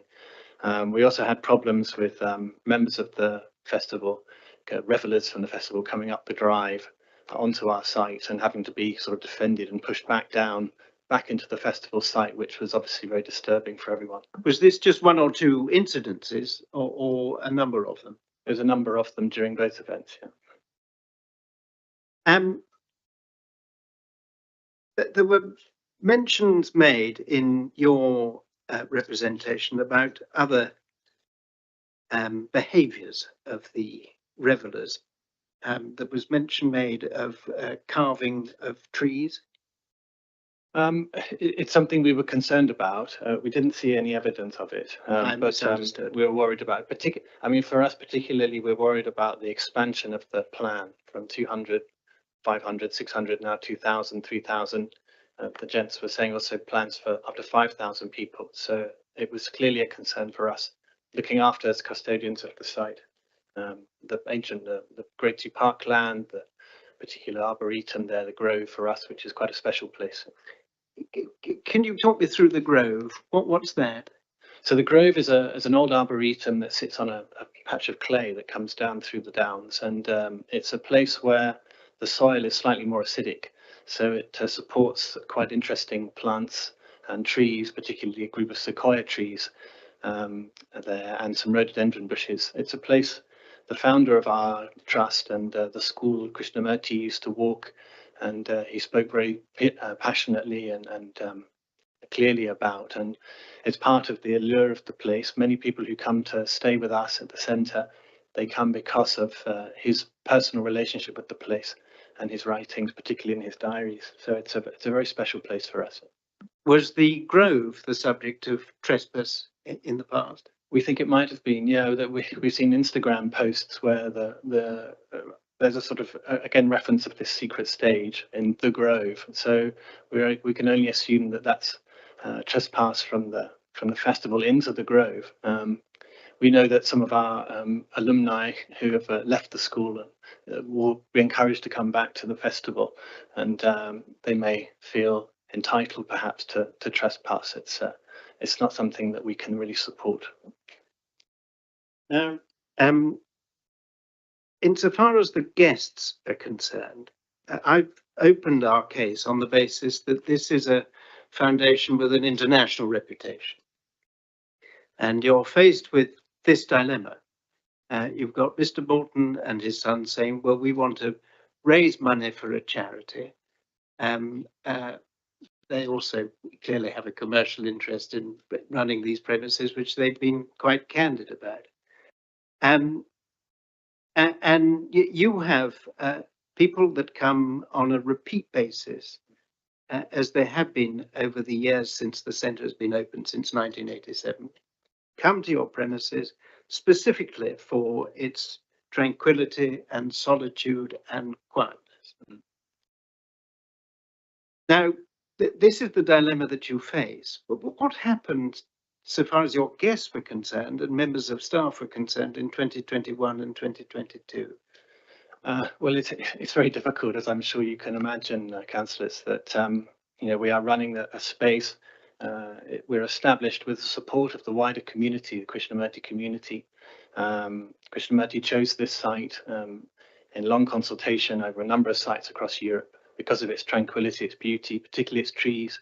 He spoke a lot about the trees, and it's actually something that, as I understand it, I wasn't there at the time, but as I understand it, he was particularly moved by the grandfather of the boys who sold the land to the trust. There was a sort of real appreciation of that as the kind of consensus of our peaceful coexistence on that place. There was a real connection there. So there's the sort of material aspects of having an event and people coming and staying. We can't in good faith say, oh, come, we advertise it as a beautiful, tranquil place. And then in the next field along on our doorstep, there's a music festival going on. Albeit the nighttime music Friday, Saturday, but the music starts on Thursday and ends on Sunday. So it's very difficult for us. The whole site is used and open for the retreatants. So although the retreat centre is where it is and the school is and where it is, the whole site is open, and the grove is actually right next to the proposed campsite as it is. So there's that aspect, but then there's also the wider international reputational aspect for us. So if people here in countries abroad where perhaps they're thinking of coming to the centre, it's like, oh no, don't go there anymore. There's a festival on their doorstep now, and it's actually the second one you can now hear. So you can't go in July, you can't go in August because of Boomtown. It's become a real problem for us. We've put this a number of times to the boys when we met, and said, we have nothing against festivals. But not here. It's right next door to us. It's on and perhaps there was understandably a misunderstanding of what we were as an entity. Perhaps it appeared that we were just a school. But I think we've made it clear now to the boys that we are actually an entire trust with multiple activities, including a school, and that it's just not the place. We can't support it. Tell me about the bats. So I'm a biologist. I was lucky enough to work in Africa for some years, and I have a good friend who studied with me, and his expertise is in bats. So I got him along to work with our students during one of the workshop weeks that we have in the year, and we did a bat week. So we took bat readings, and we took bat detectors out, and we walked around the site. We watched an emergence of pipistrelles, which was lovely for the students. A small bat. But then we went out to the grove and we walked around in a very ancient oak tree, which is right on the boundary of our property next to the proposed festival site. It's about 600 years old. The same tree actually that prevented the Esso pipeline being built up through our property. And we picked up some quite exciting calls from barbastelle bats. Barbastelle bats are a nationally scarce species of very, very few breeding colonies, one of which actually is down at Hinton Ampner in the neighbouring estate. They seem to breed there and fly along the ridge and then round our oak and then down through the grove and then back to Hinton Ampner. It's probably, my friend was convinced that they would also be roosting on our site. We haven't done an assessment. We were just delighted to hear them there. But obviously, when we heard about the plans for the festival, one of our many concerns was this. This is an extremely rare species of bat that would be clearly disturbed by a music festival. Yes, thank you. That was all I was going to ask you. Does anybody want to ask Mr. Power any questions? Yes, Mr. Powell, do you have any questions, Mr. Powell? Does anybody in the audience have any questions? No. Thank you, Chair. You Thank you, Mr. Power. And then finally, Mr. Primrose. And you'll find Mr. Primrose's statement, which I know you will have read, at page 59.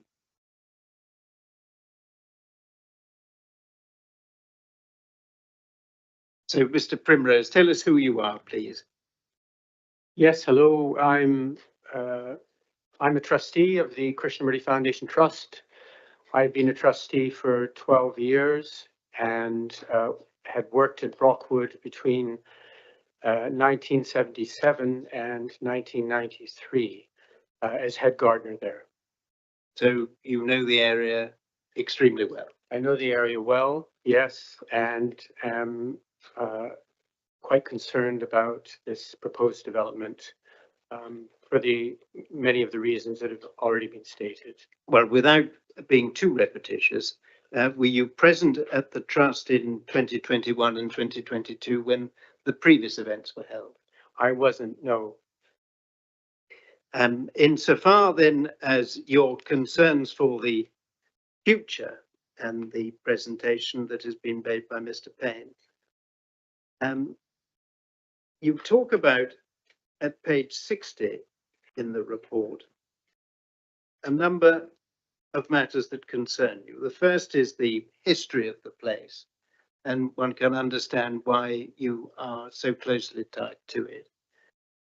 The second is the landscape, and the parklands at Brockwood being an important landscape feature in the area has been recognised by Parks and Gardens UK, Historic England and Hampshire Gardens and the like. And you've got a number of trees that are registered with the Ancient Tree Register. And the parkland itself is also designated by Natural England as a biodiversity action plan priority habitat, a BAP. Yes, that's right. Tell us something about the ecology, please. Well, parklands, and this is, I think, why parkland has been designated as a BAP priority habitat. Parklands are interesting habitats in the sense that they are a combination of trees and open ground. They're a mosaic habitat, very important for birds, for butterflies, and has been mentioned for bats, and particularly for invertebrates. Invertebrates that tend to live on these old decaying trees, these old trees. And both on our part of the parkland and on the Morton's part of the parkland are many old oaks, and oaks in particular are known for their importance for invertebrates.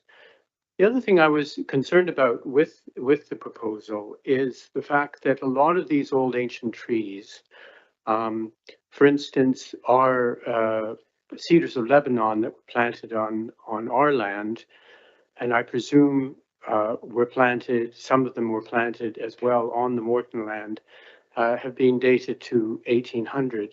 They're old trees. They're trees that are sensitive to, particularly to compaction. These trees get their nutrients from mycorrhizal fungi in the soil, the exchange of nutrients in the soil. With the compaction by vehicles, by people on these trees, I'm concerned about the long-term health of these trees. And also, I would say, from a health and safety point of view, I can imagine that the applicants would not be happy about allowing these older trees, these extremely important trees from a biodiversity point of view, such as these old oaks, to allow them to be able to decay naturally because of the health and safety concerns when there are a lot of people in the area. But the Morton's response to that, I imagine, would be, well, it's just a weekend. It's a weekend. It's 4 days. It's also the compaction would go over, would affect the trees for some period of time. If we have another rain event, as we've been having more and more frequently, as we've been having recently in July, and we could have one in July, then it would have serious impact, I think, on these trees.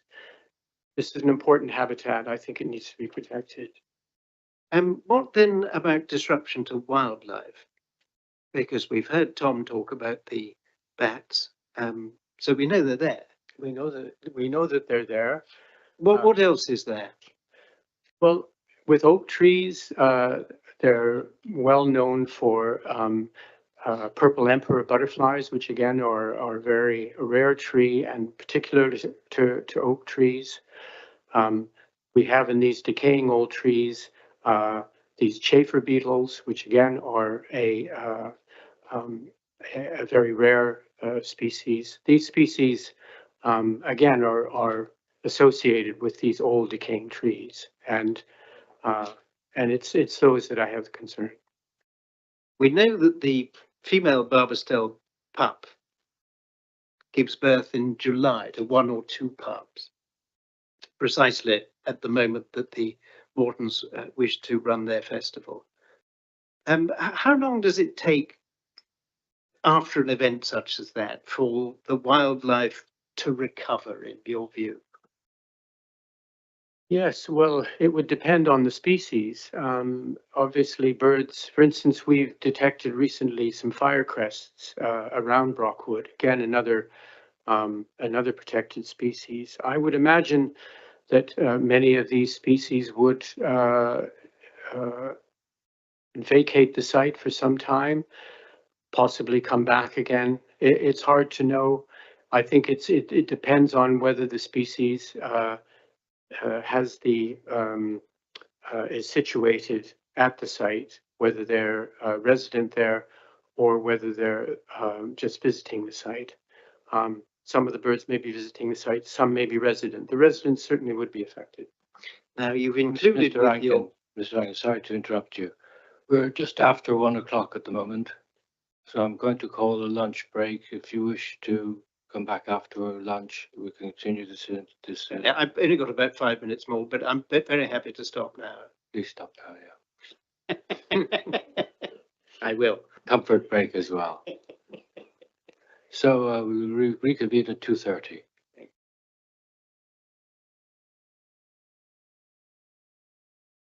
Sorry, 2 o'clock. Reconvening at 2 o'clock.